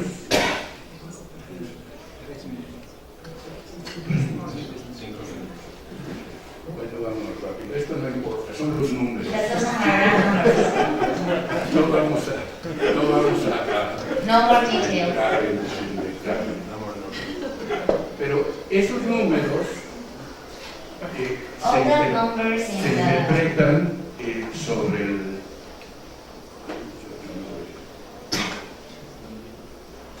los esfuerzos según las generatrices y los esfuerzos tangenciales. basic efforts and in the edges and the tangential efforts. Estos esfuerzos son esfuerzos proyectados en el plano principal. Those are efforts in the plane that was below in the image that we decompose the hyper. Y estos hay que transformarlos en esfuerzos reales en el espacio. Those are like imaginary efforts, so you have to take them to the reality.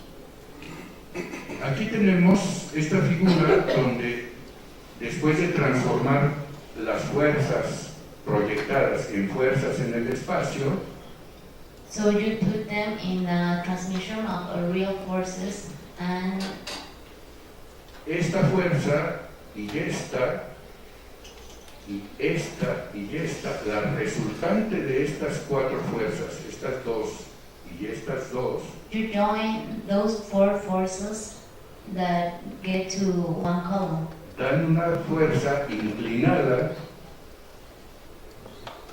y esta inclinación es la inclinación que tiene la columna. Those forces have an inclination, and so that's the design column result, the inclination that had the forces.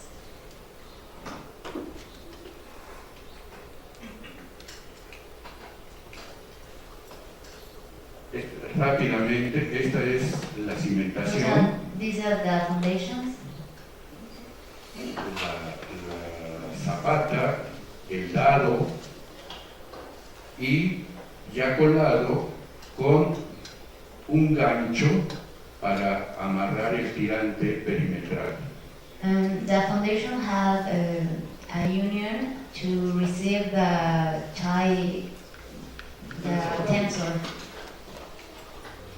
Y aquí se empieza a hacer, la columna también tiene forma de paraboloide hiperbólico. Entonces la superficie se logra con duela. Que The se column va also have a high ajustando. bar design. Duela de 2 pulgadas de ancho y cuñas para ir siguiendo la superficie. The timber formwork has to follow the column form. En la columna, por ser más gruesa, se necesita una doble cimbra. In the case of the column, because the weight is too much, you have to make a double formwork. Y aquí está la columna ya descimbrada. This is the column without the formwork. Ahí se está Oh, this is the construyendo tensor. el anillo perimetral que une todas las columnas. This is a tensor that joins every single column.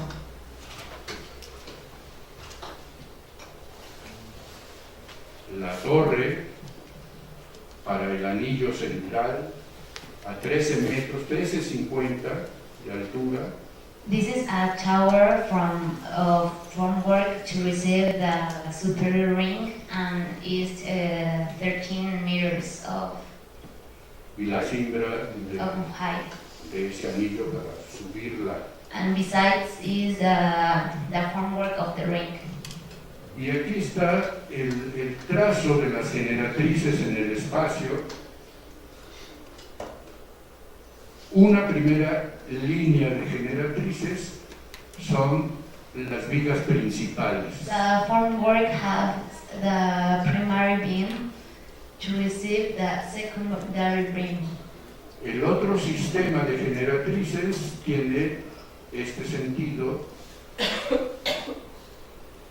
The primary beam is in one way and the secondary beam is in another way. Y finalmente los hilos definen el límite del forro. The beam defines the limit of the formwork.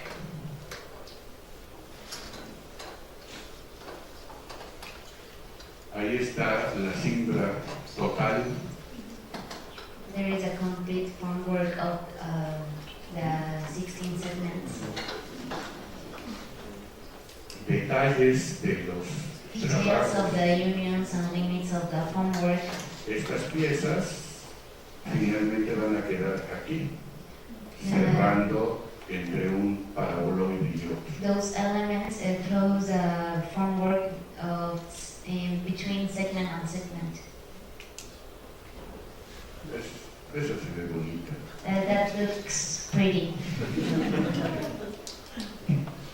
Aquí tenemos ya el armado de estas superficies y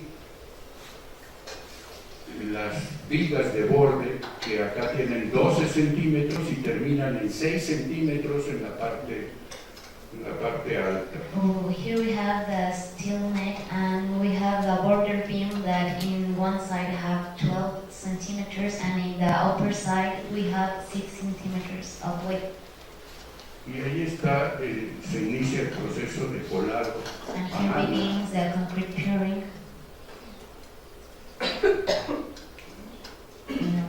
Here is done Y the está structure la iglesia ya descimbrada. without the formwork and you have Aquí el acabado es rugoso.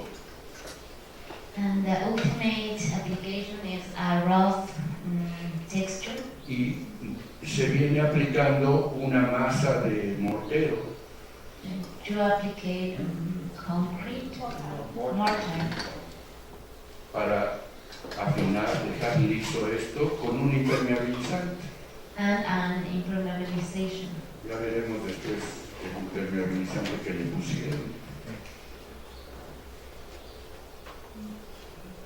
Esta es una vista. Y esta es una... Originalmente el color era el color del concreto. This was the original color, the concrete color. Y aquí podemos ver los muros de piedra gruesos y los muros de tabique. Here we can see the stone walls and the brick walls. The stone ones are thick ones. Ahí todavía lo vemos en gris. There's also, here is gray like the concrete. Y ahí está Here's a view from outside. el exterior de la iglesia con todos sus cartones pegados de impermeabilización. And this is a new impermeabilization that they put on. Y este es el estado actual que los fieles, en un acto de desobediencia hacia el cura, en una vez que se fue a Roma, pintaron de rosa. And this is Creo que el color se le queda bastante bien. the actual picture of the church. The people paint the church pink when the priest went to Roma, and Now it's pink. now it's pink, the church. Gracias.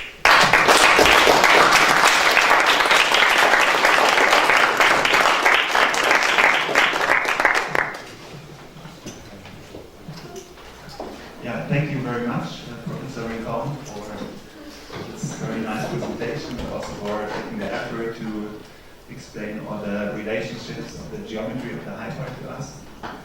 And thank you, Laila, very much for taking the effort to translate it. It was quite hard. I guess that you did a wonderful job.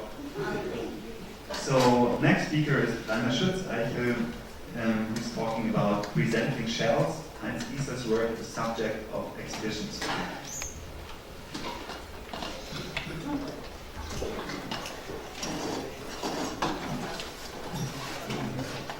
Yeah, thank you, Matthias. And I just start with my presentation on presenting shells. I want to concentrate this presentation on actually three early exhibitions that Heinz Isler did in the time span between 1979 and 1982, in the span of 4 years actually. And what makes them, in my opinion, interesting, or especially interesting, these presentations and these exhibitions, is that it were the first exhibitions ever shown to a broader public on the works of Heinz Isler. Since this is a topic we haven't talked about that much today and yesterday about the presentation and representation of the works, I hope that it gives some perspectives on the work of Heinz Isler and the representation of the built works of Isler-Müther and Candela in general. So, as I said, we're the first exhibitions to be held publicly. The only earlier exhibition was an exhibition on...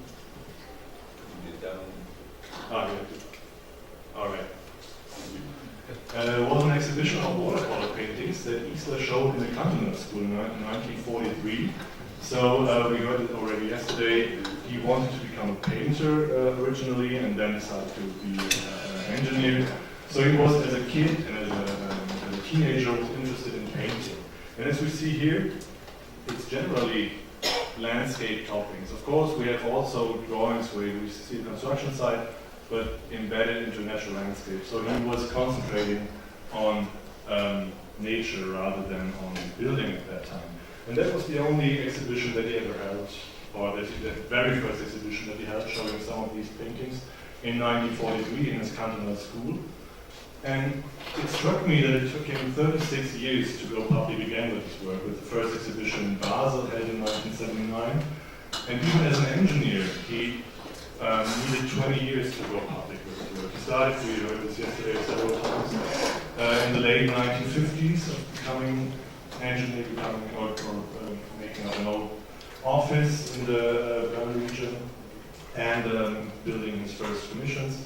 And only 20 years later, after having constructed such important and very famous buildings, like some we seen yesterday, like the Meetimg gas station roof or the Sigli company building in Geneva, at that time in 1979 were already 10 years old. So he had already proven his ability as an engineer, but still it took him 20 years to go public with his work. There are two main questions or two main problems I want to address when discussing these exhibitions. The one is concentrating on the representation of the exhibitions beyond the exhibits. This means whether workshops, public lectures, whether any catalogs that transported the message of the exhibition. And the other question turns to the exhibits themselves. And the question here would be, what was shown in the exhibition, and on the other side, what was not shown, so what was excluded from the exhibition, so that we might probably get some insights into a kind of a storyboard that he, through these exhibitions and through the publications, made or was able to establish with his work. So the first exhibition was shown in 1979. It was called Moderne Schalenbauten, modern shell buildings, and it was shown in Basel at a computer firm that offered Isler its shop window. It was a very small exhibition. That's the only surviving photo we have of this exhibition. It's a shop window near the Basel main station, and here Isler was could install some of his projects and some of his models for a time span of 2 months. It was in January and February 1979 that he took this opportunity. And what is interesting is that, of course, here, I said it, the Meetimg gas station, this is the measuring model for the Meetimg. He had already established this well-known, internationally well-known and recognized practice. And here was the first time in a rather not that central venue to hold his exhibition on his work. And even more, as we know now in retrospect, that in the perspective of gaining commissions, Julia has shown this diagram yesterday. In 1979, it's quite a late point in his career. He worked on, of course, until the early 2000s, but he built most of his shells before 1979. So this is probably not only not kind of a legacy that he established here, but it sure is shown at some turning point in his career. With regard to representations beyond the exhibits, I will come to the exhibits a bit closer, or a bit more detailed later. It is not really reasonable to think of any accompanying events except for the opening, maybe. This is like a contract, the contract formed between Fides, this computer firm, and Isler, telling them guidelines how to install his exhibits. And the only passage, I think you never will be able to read it, but the only passage that says there's some public work is a sentence that says, maybe we publish something in the Erdzettennews, which is the Rechenzentrum news. It's just a newsletter from the computer firm. So there were no further events besides the presentation. And as you have seen, the shop window is very small. The installation had to be simple. So on the left-hand side, this is a sketch. There are several sketches. I only showed the final sketch of this presentation. On the left-hand side, we see the measuring model of the diking shell. Then we see two wooden boards that have 14 black and white pictures altogether. And we have, in the foreground, we have 3 smaller presentation models.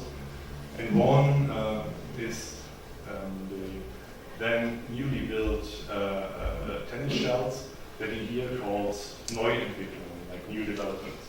This is like the latest work that he shows in the exhibition. So the layout had to be simple, 3 for time, you see this here, and you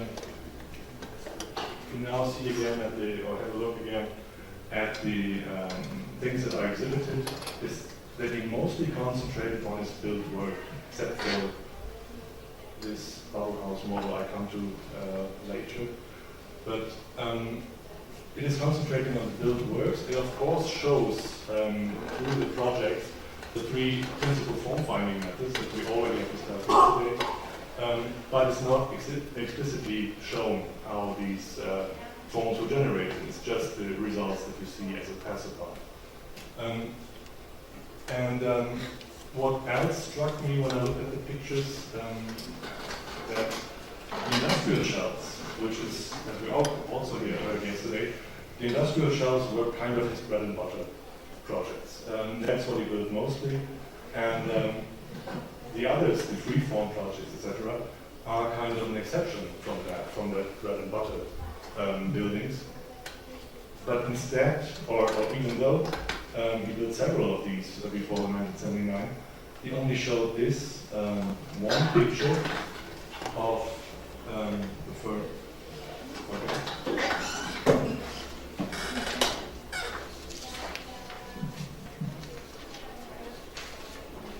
Okay, thank you.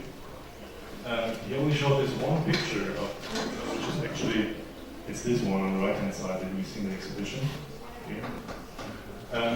He only showed this one picture of the firm Charles Lacasse, which is near Zurich in Regensdorf, built in 1964. It consists of, you see it here, it's quite a large structure, this one. It consists of 29 shells, which is quite a large project in comparison to all of his industrial projects. But still it's the only one that the visitors, or not visitors, just stood in front of the shop window, were able to see in this first exhibition.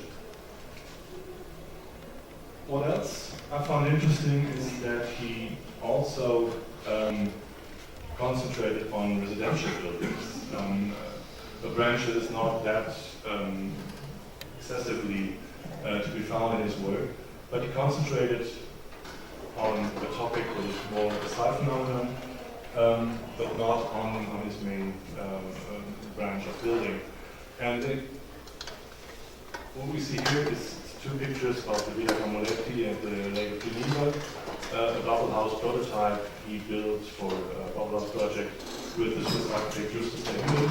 And here we see a bubble house model with the architect Michael Walz. He there shows as a model, only not a picture. Here we're showing a picture which is like 3 weeks old. We were able to visit Michael Walz near Stuttgart 3 weeks ago, and I realized that the model still exists, not in the archive of BTA, but in the private possession of Michael Walz in Stuttgart. So he's the designer, he's the architect of this project that Heinz is shown in the shop window. I asked myself what might be the reason for the exclusion of the industrial shells. It might have been that it's only a shop window, you can say only a shop window. That is, the passersby would be mostly a general public, a specialist audience.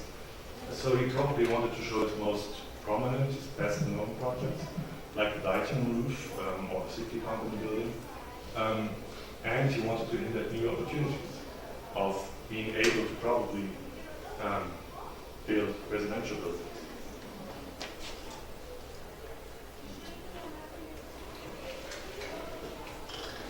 The second exhibition is far better known than this one. It's the exhibition that David Billiken curated at Princeton University's Art Museum, and Structural Artists, Heinz Wiesler Structural Artists. And this exhibition was held only 1 year later. In 1979, the same year that the Basel exhibition took place, Isler was invited to hold a week of lectures in the Princeton University School of Architecture and of Engineering. And he surely had in mind, the experience he had with the Basel exhibition, and probably took the opportunity he had now in Princeton to go to a much more prestigious stage to show his work to an international audience. So, and from the other perspective, for the Princeton Art Museum, it would already be the third exhibition on Swiss engineer, because David Billington previously had curated in 1976 an exhibition on the bridges of Robert Maillard, and in 1978 the bridges of President Mann. So this was fed into a loose series of Swiss engineers with this exhibition 2 years later again on Heinz Isler. And as you already see in the title here, structural artist. What is also an outcome of this exhibition, and we talked about that yesterday already, speaking of structural art, is it a form of art? It coined the combination of Isler as structural artist, and he named himself called structural artist. And it's funny to see in the documents how sometimes they try to translate it into German. You find translations like, yeah, it might be struktureller Künstler, which sounds pretty weird in German, and there's no real possibility to translate that. But Isler immediately took over this notion.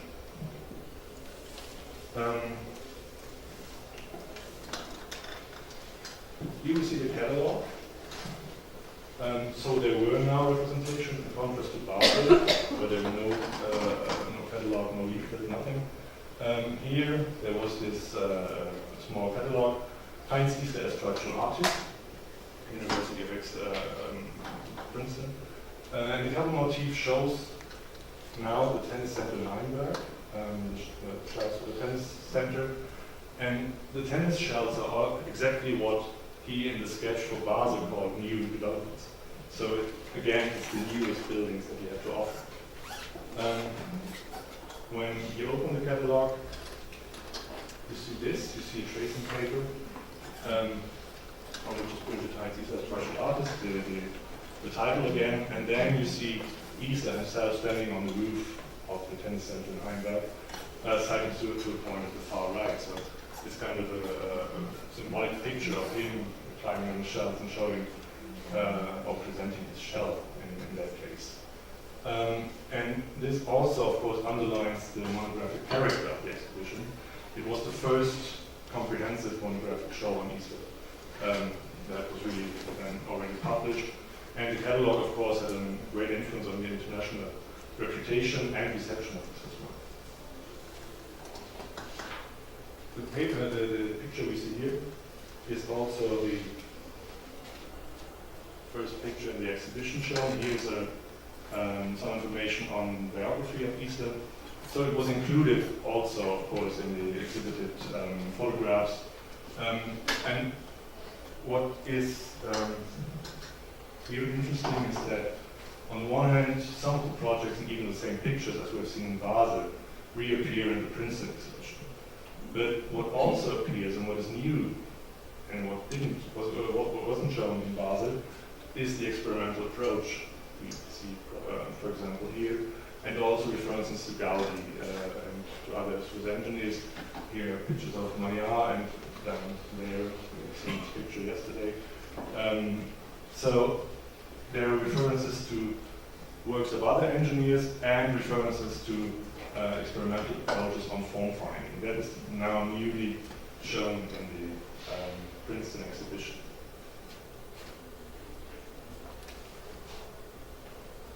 An accompanying event was a public lecture by Heinz Isler given the day after the opening of the exhibition on April 2nd, 1980, called Engineering as Structural Art. Here we have again. The structural art immediately took this term over to calling his own work as structural art. And what I want to draw your attention to is the picture in the upper part of the invitation to this public lecture, which now shows an aspect that also was in the catalog only dealt with not in detail, and it was not in detail shown in the exhibition. These are plastic shells. This is no more concrete. This is the water purification plant in Producción, which is near Basel, and here we have another branch, quite a successful branch in this work, that is now highlighted discreetly, but it's highlighted with this invitation that we now see a project of his that is not like his famous concrete shells. Here we have an overview on the exhibition. There you see, if it would be bigger the picture, you might notice some of the pictures we have already seen yesterday and partly today probably. But the models that were shown were presentation models. Here we have two more in the background and on that one, on that side. So what was shown model-wise were presentation models. But as I already said, and as you see here in the introductory panels, what was also included into the presentation were the form-finding methods themselves. Not only through the buildings, but now here you see a hanging membrane model being built. So the process of making models was now included with these 8 pictures on the wall, from which you could now, of course, easily make the transfer to the built work and the models that you see in the exhibition. And, hardly surprising, some of these pictures in explaining text was included into the catalog that was published in the course of the exhibition. So now the form-finding process itself, and even the making of the models and part of the processes here you see are given to the public. It might be one reason that it was not shown in Basel is that they thought it might not interest passers-by, but probably it was something that also discussed yesterday. He did not want to show his secret or something, but he wanted to keep a secret, and here he gives a glimpse of what he does and how he finds his form.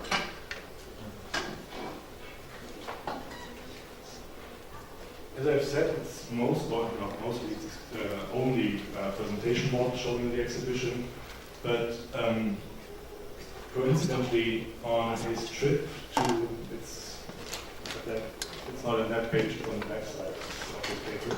It says Bahnhof Bern, the train station Bern. It was on his trip to the anniversary meeting of ISS 1979 that he came to this idea to visualize shape, as he said, as he described it. It was a sketch for for a model that could probably be shown in Princeton. So it's not a form-finding model itself; it's a shell that is mounted on a plate, which is moving back and forth, and a crayon mounted on this frame draws parallel lines on this shell, so that the audience could experience like the geometry even of these shells, and of these freeform shells, as we see, especially here, like one possibility. So he did not include it, but he thought of including such models into the exhibition, so to give a kind of a playful approach to this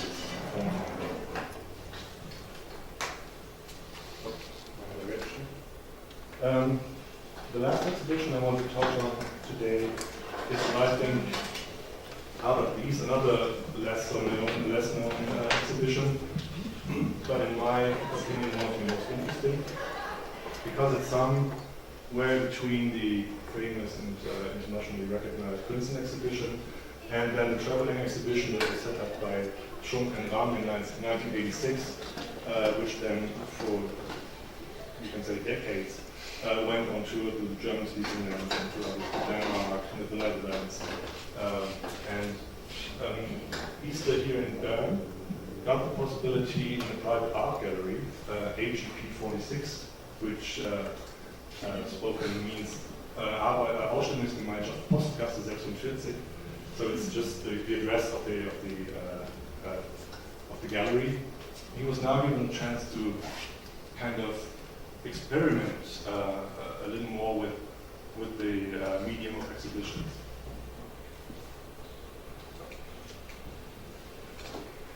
What I found interesting was already the baptizing Nautilus, which is a prehistoric squid or a snail shell, a snail and its shell. Here we see 3 papers of Isler thinking about why this name is a good name for the exhibition, and he says it's 3 points he writes down. The first is that it has an elegant shell with a beautiful form. The second, it follows strict mathematical principles while growing. And the third one, I find the drawings in this context most interesting, is the fact that the snail has chambers. And I quote this passage, just give me this moment. In the center of the spiral, there are tiny chambers according to the size of the young snail. The chambers grow bigger and bigger according to the respective chapter in the animal's life. I would have liked to have such a house, where every chapter of life would have been kept in with all the things that were so important back then. So, as we, knowing the archive, know Isler didn't throw anything, so he kept everything, which is, for us, it's quite good, because we can really find proof. But it's also sometimes weird that you find 5 and 6 and 7 copies of the same plant. So he indeed used these chambers of the past to collect his things. And in terms of exhibition, I find it interesting that you can see such a chamber as kind of time capsule, where it's historic projects and his recent work are kept together and then might resurface in exhibitions.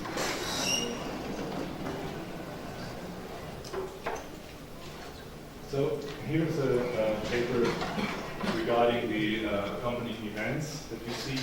Isler himself was also present and watched indeed the exhibition on 3 times. On the opening evening, where there was an introductory lecture or a public lecture of Hans Fuki, which was mentioned here, and colleague of Hans Isler, fellow student of Hans Isler and professor at ETH Zurich, and here you see marking experiments. So there might have been one here, we're not sure about that, but at least 2 experiments with Isler himself present were conducted in during the exhibition. And here you also see Versuche mit Wachs unter den Arkaden, which means, roughly translated, experiments with wax under the arcades. And the arcades are a typical urban element in the old part of Bern, so it wasn't a public space outside the gallery. And for this, we don't not only have this note, but we have proof that Isler really was present during the exhibition. There were several newspapers, Bern newspapers, reporting on that exhibition. And here, Isler shows hanging reverse model in the background of Mark Isler, and he dedicates this paper, I find quite nice, to his likeness. But he was present, and of course, what was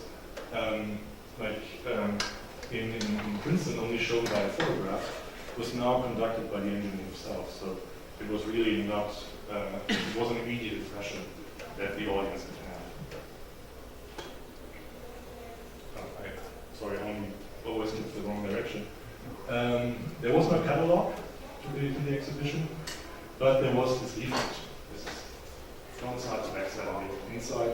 And the only part, this is describing the gallery's work. The only paragraphs on Isler, these few paragraphs here. And here again, he's described as an engineer in general, but they say he's not only an engineer, but also an inventor, researcher, and an artist. So again, we have the notion of an artist in combination with Isler. Sorry. here I try to collage to have a kind of a, might be 270-degree view of the exhibition. We have several photographs handed down in the archive on this exhibition. You again see the measuring of the Meetimg, and compared to the Princeton exhibitions, kind of experimental and kind of informal, let's say.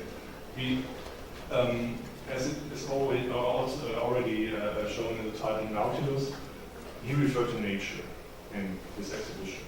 Nature as inspiration, as well as the methodological approach.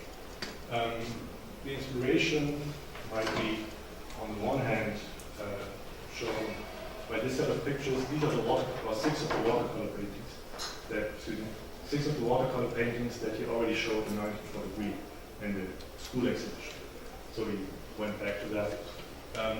But also, he presented ice models here, like the ice domes and the experiments he did in his garden and photos he's taken there. And he showed realia, he showed walnut shells, he showed snail shells. Here, this is the Nautilus shell that is in the front cover, another snail shell. So he showed really things of his collection. There's quite a big collection of realia in his post-finished papers or documents. And by this, the audience could experience by itself that nature had an ability to build robust structures with a minimum effort and material. And that, of course, was a paragon for engineering in this case. And as you can see, this picture, he again referred to nature as a methodological approach by showing his models that John Chilton and Julia showed us yesterday, was the application of natural laws. He conducted these experiments, and again, you see presentation models again in this show. One of the most interesting things I found is this one, that he put this pneumatic form model into the exhibition, and it's connected to a pump. So as a visitor, you could really step on it and then see a kind of a prototype bubble form. You can experiment yourself, which is quite nice and would make it really visible and conceivable that how it works. So I come to the conclusion. Oh, we got the hint that I have 5 more minutes. 6 minutes ago, I think. So the conclusion is that in the time span of only 4 years, 1979, 1980, and then 1982 in Bern, he set up 3 exhibitions, while before never using that format to show his work. So it was like really starting this new medium, and here already having an international audience and kind of a precursor for the traveling exhibition 6 years later. In Basel, he excluded most everything. He just showed the projects, didn't show how they came together or how the form was found. In Princeton, it was accompanied by a catalog and very well published and received. And here in Bern, I see this as a kind of field of experimentation where he thinks of both the experience, the Basel experience of just presenting work, and the Princeton experience, and what he himself might found missing was the presentation of the experimental approach, this form finding. And that he included intensively into this last exhibition shown in Bern. And when you have a look at the 1986 catalog, there are several chapters and pictures documenting this experimental form finding, this turning to nature, and even the Nautilus shell comes again as a picture on a whole page. So he, through that exhibition, I think, was kind of a catalyst for putting this idea to more to the broader public, and I think it was probably the most personal, but surely the most intimate exhibition that Heinz conducted in 1982. Thank you.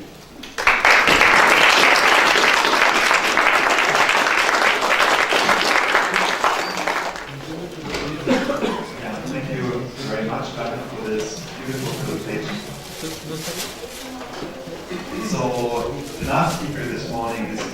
particular talking about the Müther archive. Thank you. Okay. I hope, yes, I just have to walk around here. If you stay in front of you, you can see something. Okay. What I have to start with is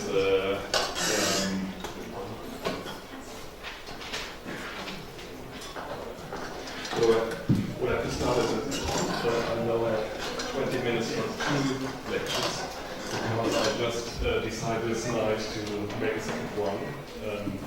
This is a little bit different, so I just run through the first one very, very quickly to have enough time for the second one, which is maybe much more important than this one. What I will start with is a picture for Matthias, because yesterday he said that nobody draws the seehose with a mirroring in the water. And here it is from the architect who is collaborated to the seehose in Potsdam. This is what we get as the Müther Archive in 2006, where 50 square meters, you just can read it in the middle, 50 cubic meters, which is about this room, 1 meter high, full of files, plans, and things. And it was completely unsorted. It was a completely non-listed things. We don't know what we have and not have. So we will start with students in 2006 to sort it. To make it clearer a little bit is what we already heard the last day. Although Müther is not an architect, he's a little bit like Candela was not an architect. But there are, in the middle of, you can see, on Müther you have decide between really complex and complete constructed buildings, which are few, and there are some planning but not realized buildings, of course, and there are some projects where we only work as a builder, just for the sprayed concrete, and there are a lot of buildings. There is no microphone. Yes, it sounds good. Okay. And there's a lot of buildings who are listed from other people where you do really nothing at all. And what I do later is for this book, which is this one, to try to get a little bit clearer what he has done, what is a really important work and what is maybe not so important as listed. So I started with 160 projects listed from somebody and I was about 86. What I do is to read all of this stuff inside of these cartons. I don't know in English, but you can see it. With boxes, yes, they are completely full of files, and I read every site because I have time, 3 months, to read really every side of all these files. And these are from the Müther archive. And it ends up with this list, which shows all the projects of Müther which are sorted. You can see here like a name, where it is, address which is in, you can see, and the status, you can see RBR, which means destroyed. You can see NR, which means not realized, exist. I don't have to explain. The other side, thing is the Kapitel with this strange short things, and I will describe it now. What I've done after reading all these files, I try to sort them, and the first is to sort them by geometry. I first sort of chronological, but that made it not even clearer. So I make a second try to sort it by form, and so you can see HP, which means of course hyper, and then it's HHHT, which means this hyper has 3 identical points of the same height, and only one is lifted down. This is very seldom, and the normal one is HH2TT, 2 identical high points, 2 identical lower points. So I will show you later on. These are the hyper things, and there is hyper pills, which is in English the umbrella, which is called the pills, which is pills is an umbrella. Mushroom. Mushroom. We call it mushroom. It's the same like the umbrella. The GGB is the one of the Seerose, and there are some Puckel and Hängeschalen like these little ones, and there are Leiform, which means free-formed shells. There are also cupolas and folding systems. So the geometrical sorting made for me much clearer to find projects which are very similar. Some of them are really copies, like you can see here. I draw every building in the same size, so you can also see the size difference. And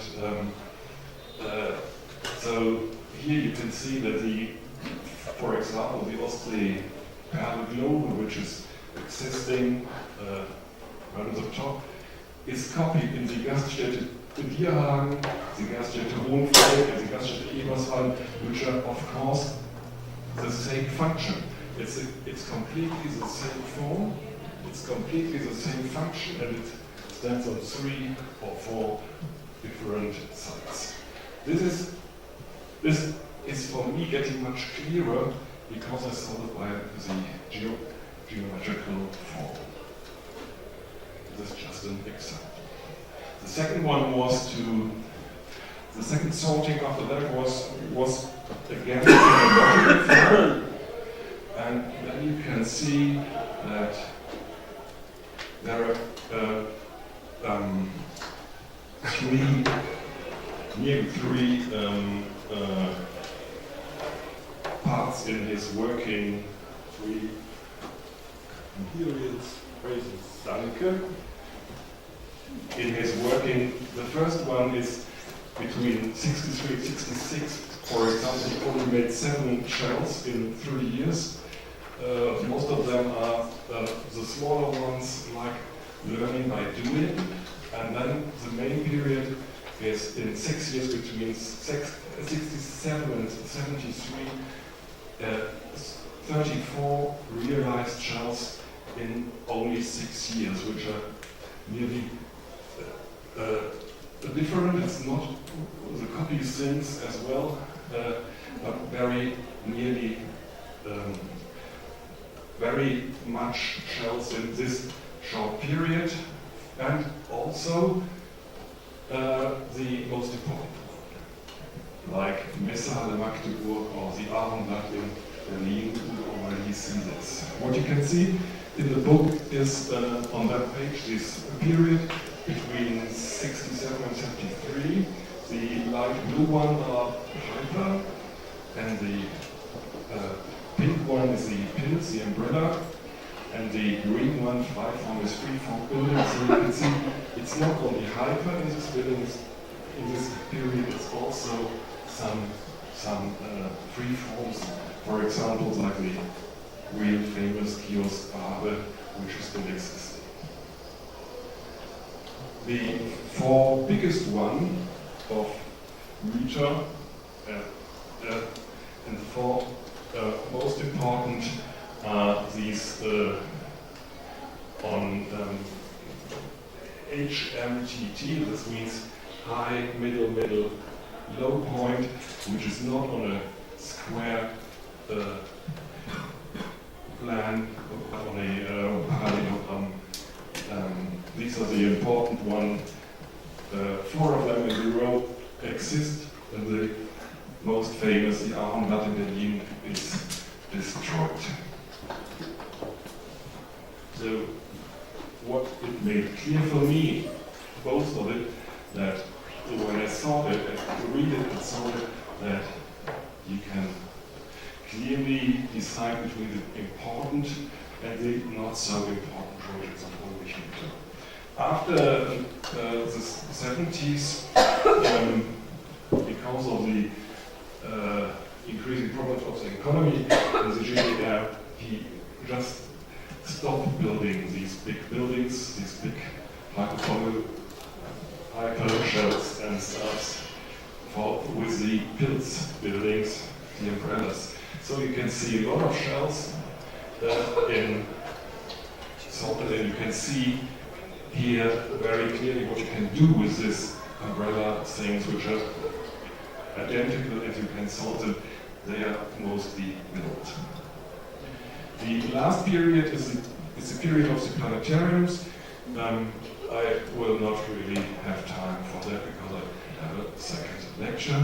And it ends up with the end of the GDR in 1989 with the Radrennbahn in Cuba. Looks like this now. And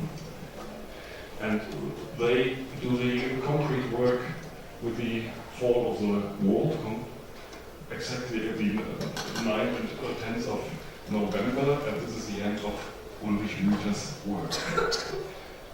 So,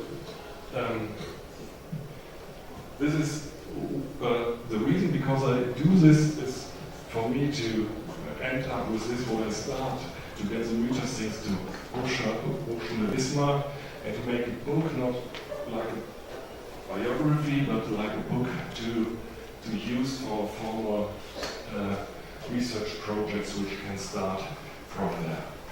I don't have any time to show you the book now. You can read it later on if you want to, or not read but have a quick view. And want to start with the second lecture, about 5 minutes. I hope it's enough for this, what I thought about last night and try to bring it into form. So this is a very, for me, very important thing I learned this day, the last days. It's my conclusion to the last days and my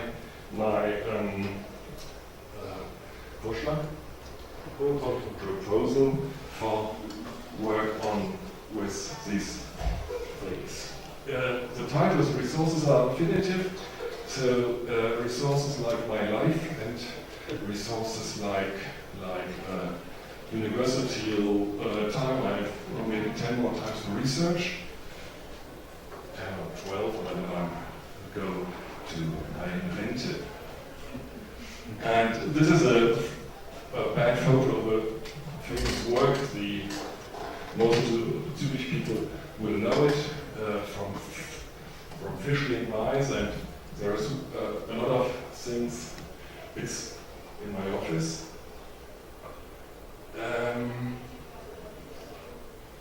The one is distinguish sense from nonsense. This is a quite important thing to do when you work. And the second one is accept change is inevitable. These are very important things when you work. Maybe the 9th and 10th as well, be calm and smile. But the question I asked on the last days is, this is what I write down there.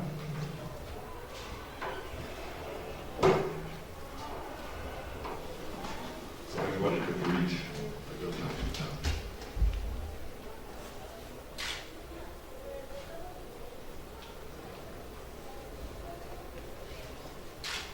The research is what we're doing is about starting to ask the right questions, I guess. So one of the questions for me was how many shells are, it's 15,500 1,500, 2,000, I don't know. Is there an importance? Somebody said there are 89% of Isler shells are really identical, nearly. Or you say industrial use for Candela shells. And Müther made this Pilzschalen 12 to 12 meters and added and added and added. So there are some very, very important things and some less important things. I'm really convinced with that. The question is, which one is important and why? I took some Müther pictures to make it clear. The first question is, it is unique. Second one, maybe it's the first of its kind, so it's important because it's the first of a row of buildings, the first one you try. Or maybe it's the best of its kind. So it's a row of buildings and it's the most beautiful of them.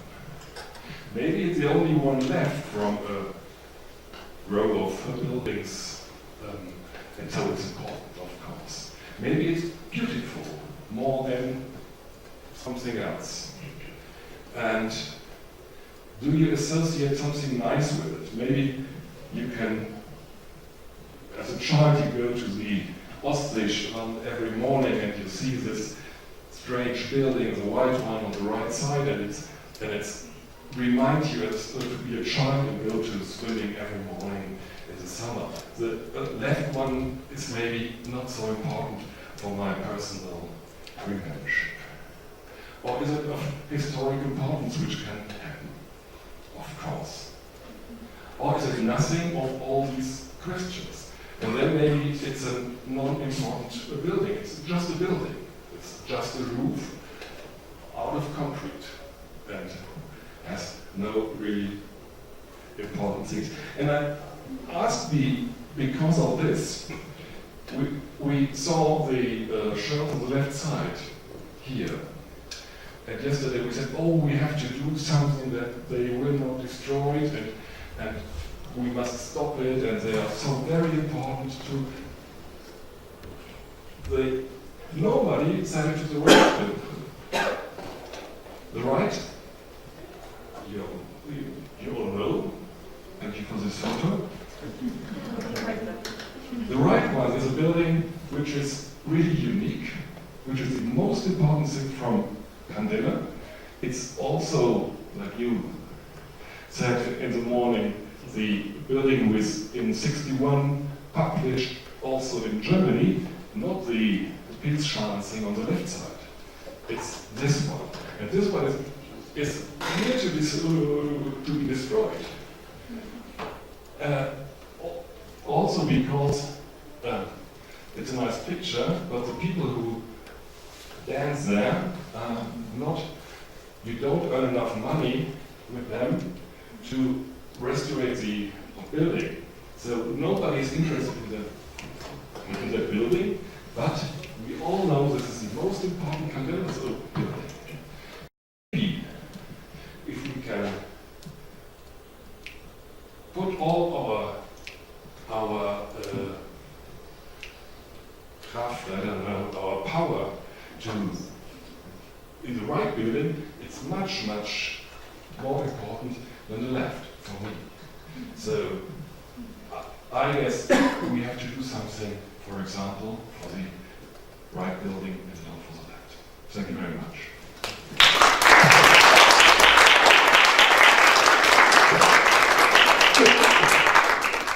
Yeah, thank you very much for the presentation.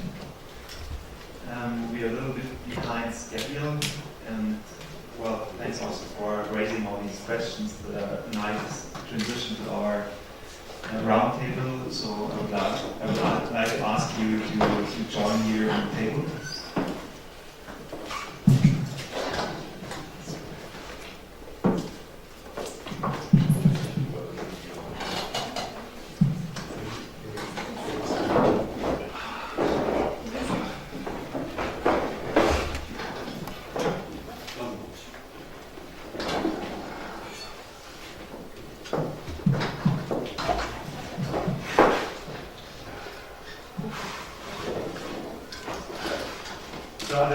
any questions or perhaps direct responses to the questions that Georg raised in the last presentations, just to respond to that immediately.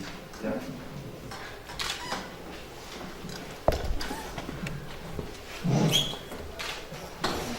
Yeah, I mean, you're absolutely right, Georg, that you ask what we are doing here, and we proposed a series of symposiums, so we have not only one, we have 3, and we said at the beginning that it's also important that we see it not as a finite presentation here, our papers, that we want to develop them, and that we have a kind of working process, workshop-like as well. So I don't see the papers we have now or the talks we have now seen, they are finished. So I would strongly recommend to everybody, if they want to join the next event in Berlin or in Zurich, to work on the subject and to develop it further. And of course, this is due to the resources you were mentioning.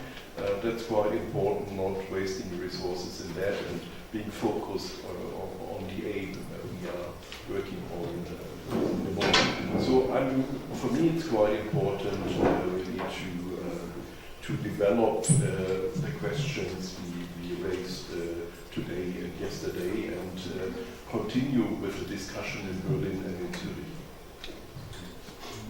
to develop solutions, and even not looking only into the past, and also looking into the future. Yeah.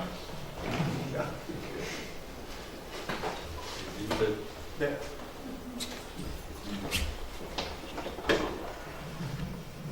I do understand why, with these 2 pictures, I do understand why say we have to focus on the right picture and not on the left.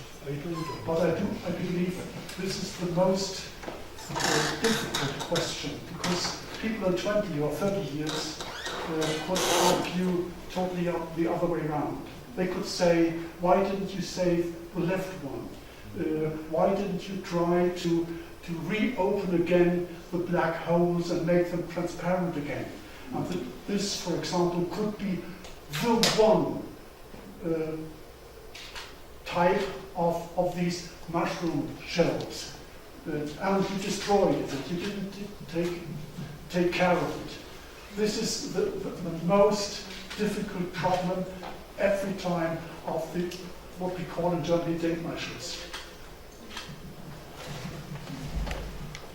So it's a bit too simple to say. Of course, it's too simple. And don't say that. Yes, of course, it's too simple. It's a 5 minutes lecture done in the night. So,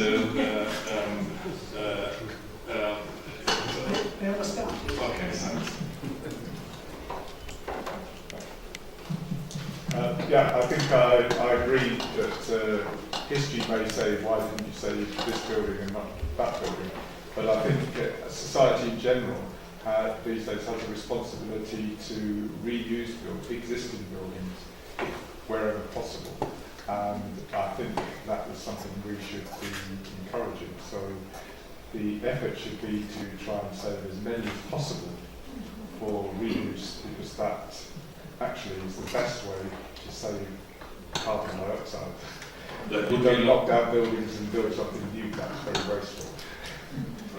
This will start a long discussion. We don't have time for that, because maybe a not so important historic building make place for a very, very important new building, which we are built in 2 years. So I don't agree to say let's stop building and let's stop destroying. So no. May I add something to that? I find your remark really important, because it's kind of an ethical question to how do we use what we have, and how do we work with the resources we have. And the question of historical importance is another one. Of course, we have to discuss it, which one is the best building of its type as you define it. But I think also that we have to think of how can we use it, how can we even transform it. It's not about not building, I think, because not building would mean that the Xochimilco restaurant would be kind of a museum exhibit, but not a building. So we have to find a solution for how to use it, how to keep it important for future generations. So we touched an ethical question, and I think we will discuss it in the afternoon because the session is on preservation. But it's not the question of we do not build anymore, but we have to destroy and build new. But it's about finding solutions for existing buildings, which are also historically important. One answer to that is that I normally agree completely with you. Use buildings instead of let them alone. But maybe this one, this Mana Diales, is so iconographic thing that you can just let it, well, bring it back to the situation with no use, with no facade. For example, just as an iconographic World Heritage thing, just like the Niagara Falls. So it's just a thing built by people, of course, and therefore built by Candela, but you don't have to use it. Normally yes, in this special case maybe not.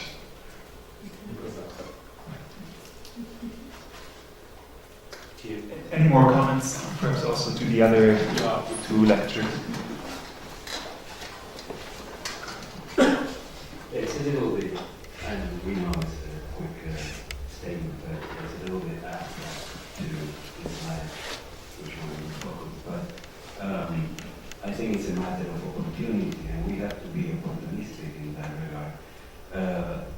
These things don't happen because we decide. You know, they happen because there are opportunities that we engage.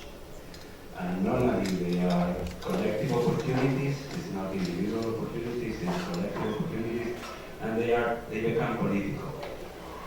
I'm saying this because when I had the chance to reconstruct Nancy Williams' umbrellas, I was offering that to every possible municipality around Buenos Aires, universities and things like that. And nothing happened. It was my own desire to do it. One day, through a group of neighbors and other people that were trying to push some agenda of public space in another municipality, they made a recommendation to the mayor about, it was an excuse about building a monument for the millennium, for the new millennium. I mean, nothing to do with okay? And then, working with this group, we came up with the idea of offering a massive structure to build a monument for the second millennium, you know? And then we convinced the mayor, who is a politician and wants votes, to build a monument for the millennium, and that way create a public space that will bring votes. And we did it.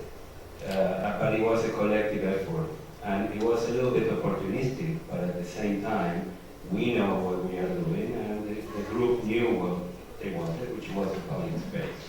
I think it's not an abstract problem. I think it's a matter of engagement. And the only way it will happen is not because we are deciding it voluntarily, and it's because we are working with the people to make this an important piece for the people and not for us necessarily.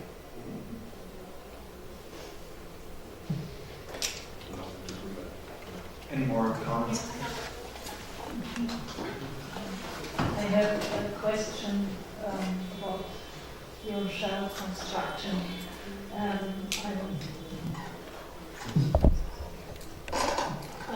My question is the border beams of the straight curved, the straight edges of the shells you showed, are they are made from reinforced, they are reinforced and with concrete, but are these reinforced elements pre-stressed or not?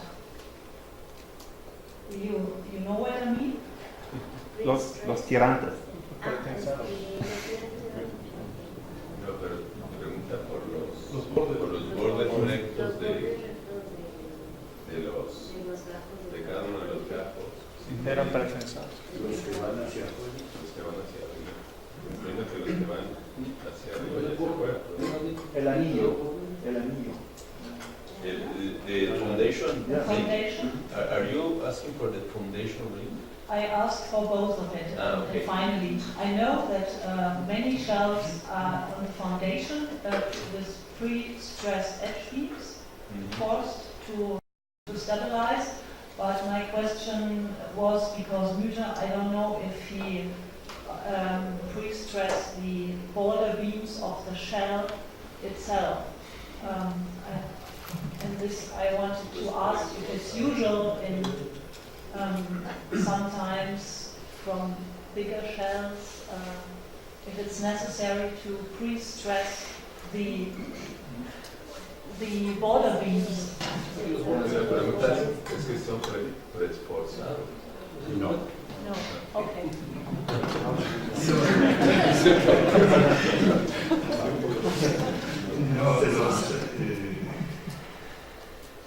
Partimos siempre de que los esfuerzos son muy bajos, son pequeños. Y eso hace que no sea necesario una tensión, una pretensión sobre los... The efforts are really low, so that's the reason that they didn't need a pretension in the sensors. In the case of bigger structures, just in case, I mean, it's more a question about the inclination of the pillars, right? And about how much horizontal force you induce into the foundation ring. And I think this was the answer. It's not about the size, but about the inclination. Okay. En la cimentación tenemos fuerzas inclinadas alrededor de la circunferencia. Y descomponemos eso en una carga vertical y en una horizontal radial. Esas fuerzas verticales se toman directamente sobre la superficie de la cimentación y las radiales horizontales generan una tensión en el anillo. De manera contraria, en la parte de arriba, el peso del anillo y de la torre descansan sobre las vigas y además ese anillo sirve de apoyo, está siendo cargado pero sirve de apoyo donde la reacción solamente puede ser en la dirección de las vigas y horizontalmente. Y ahí horizontalmente, radial, se convierte en una compresión en el anillo central. No sé si eso responde. The horizontal force efforts stabilize and tense the element, the structure, and the ring in the superior part make a compression element. Okay. I see. Thank you. I think that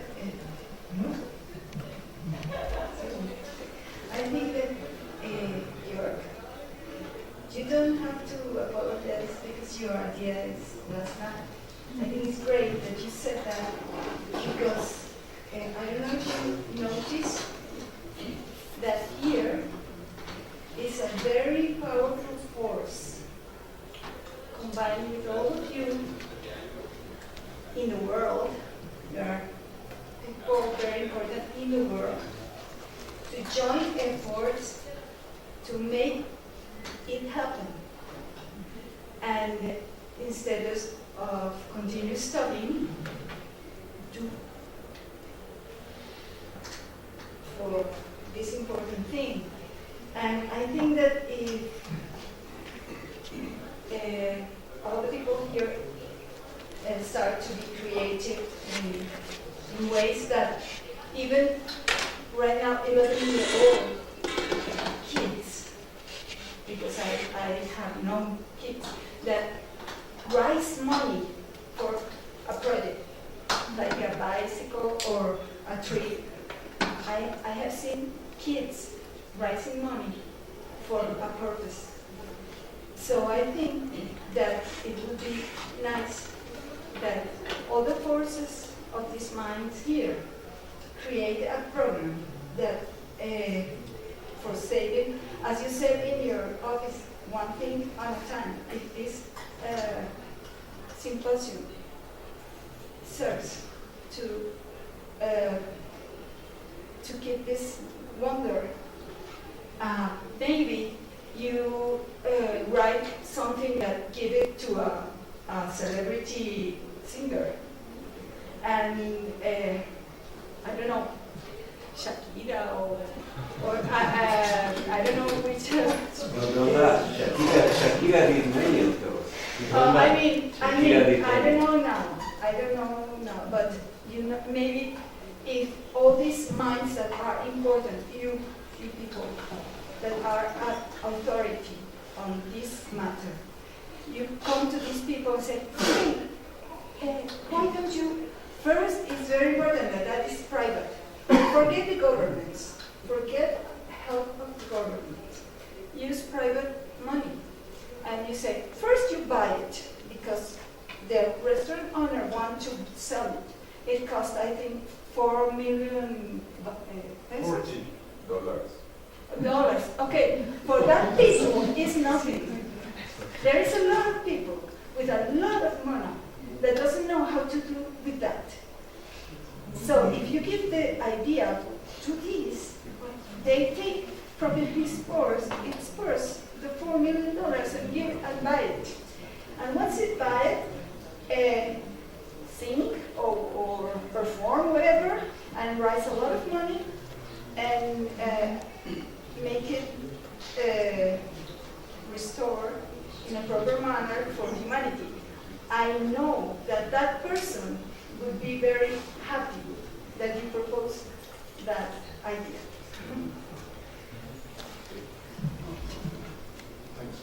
Thank you very much.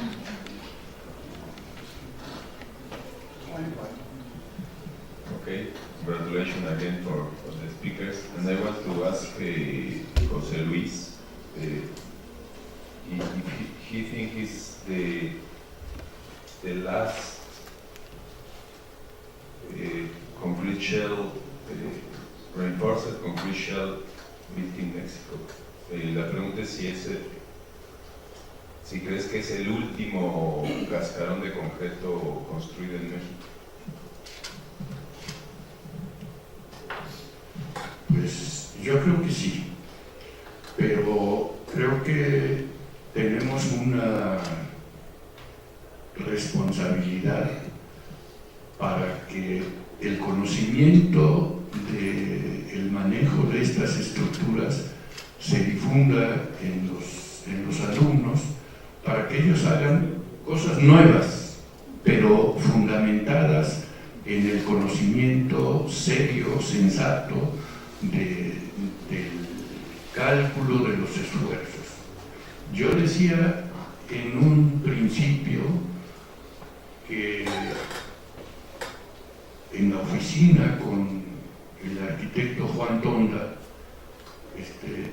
éramos dos que diseñaban, calculaban y construían. Creo que ahora los arquitectos tienen un temor a saber cómo se hacen las cosas y a tomar la responsabilidad de hacerlo. Creo que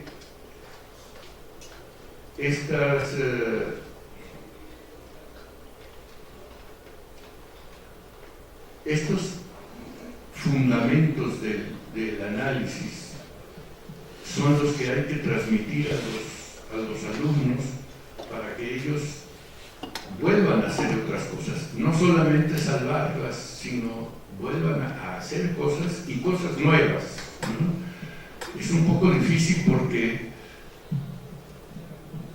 se mostraron aquí como de un paraboloide los cortes y las uniones generan otras formas compuestas, y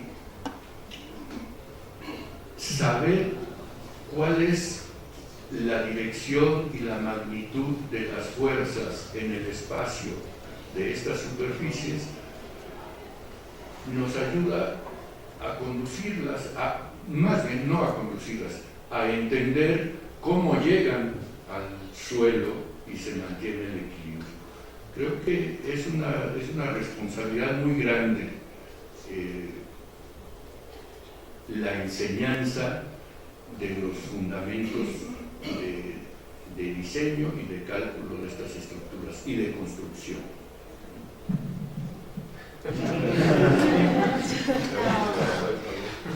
Yes, he thinks that was the last concrete shell building built in Mexico, and he thinks that it's really important to the acknowledgement and all the information have to teach to all the new generations for them create new things and could have the information on how to develop a high part and what teach us all that information, the forces, the direction, the access, and how to use them correctly.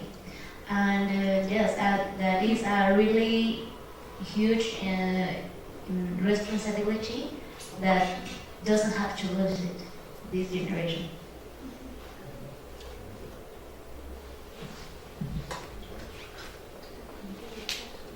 There are no more comments. We should probably conclude the Marisa. Yeah, just very briefly. Okay. I don't need the mic. Okay. Just right here. Can you hear me now? Yes, Rainier, thank you very much for your presentation. Well, all the presentations were very interesting, but mainly because we forget that exhibitions give a great insight to the show builders' work, but also of whom we're looking and observing the work. So it's really interesting what you showed. And Lucas also mentioned the exhibitions by Elizabeth Mona. So they are great sources to understand, well, not only the thinking behind the architect or the engineer, but also the zeitgeist of the society at that time, which I think is even more interesting. And that brings us to the modern society and how they may see this building, to perhaps preserve them or not. Answer in 2 sentences or so. Because, yeah, thank you for compliments.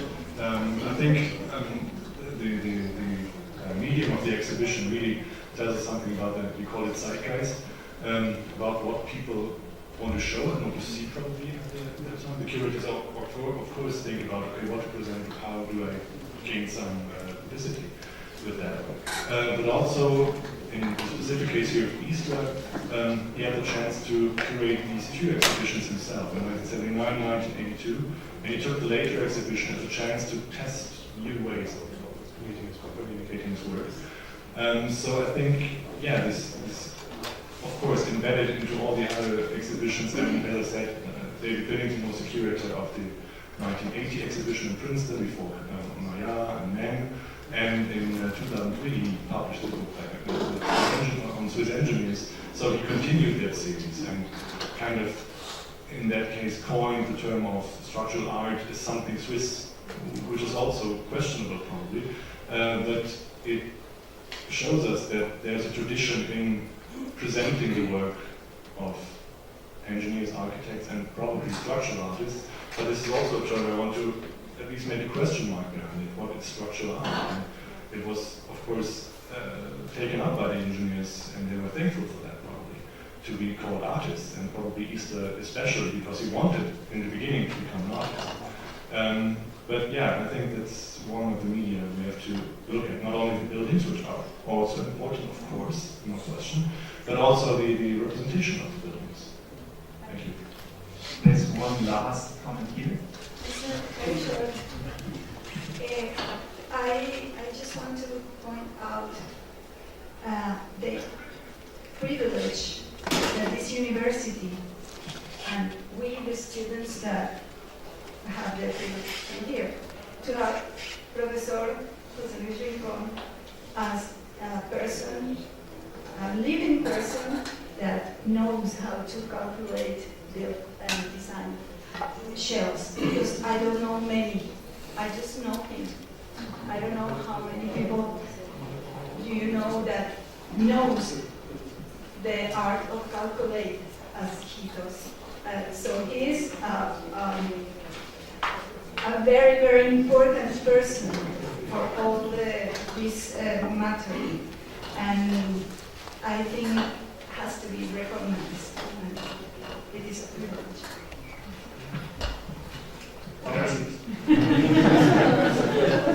Well, we have to conclude the session. Please join me in thanking Professor Rincón once again for spreading the knowledge of shell building, and Rainer Schütz-Eichel and Georg Ibelan for the wonderful presentations. And now we head on to the archive. Thank you.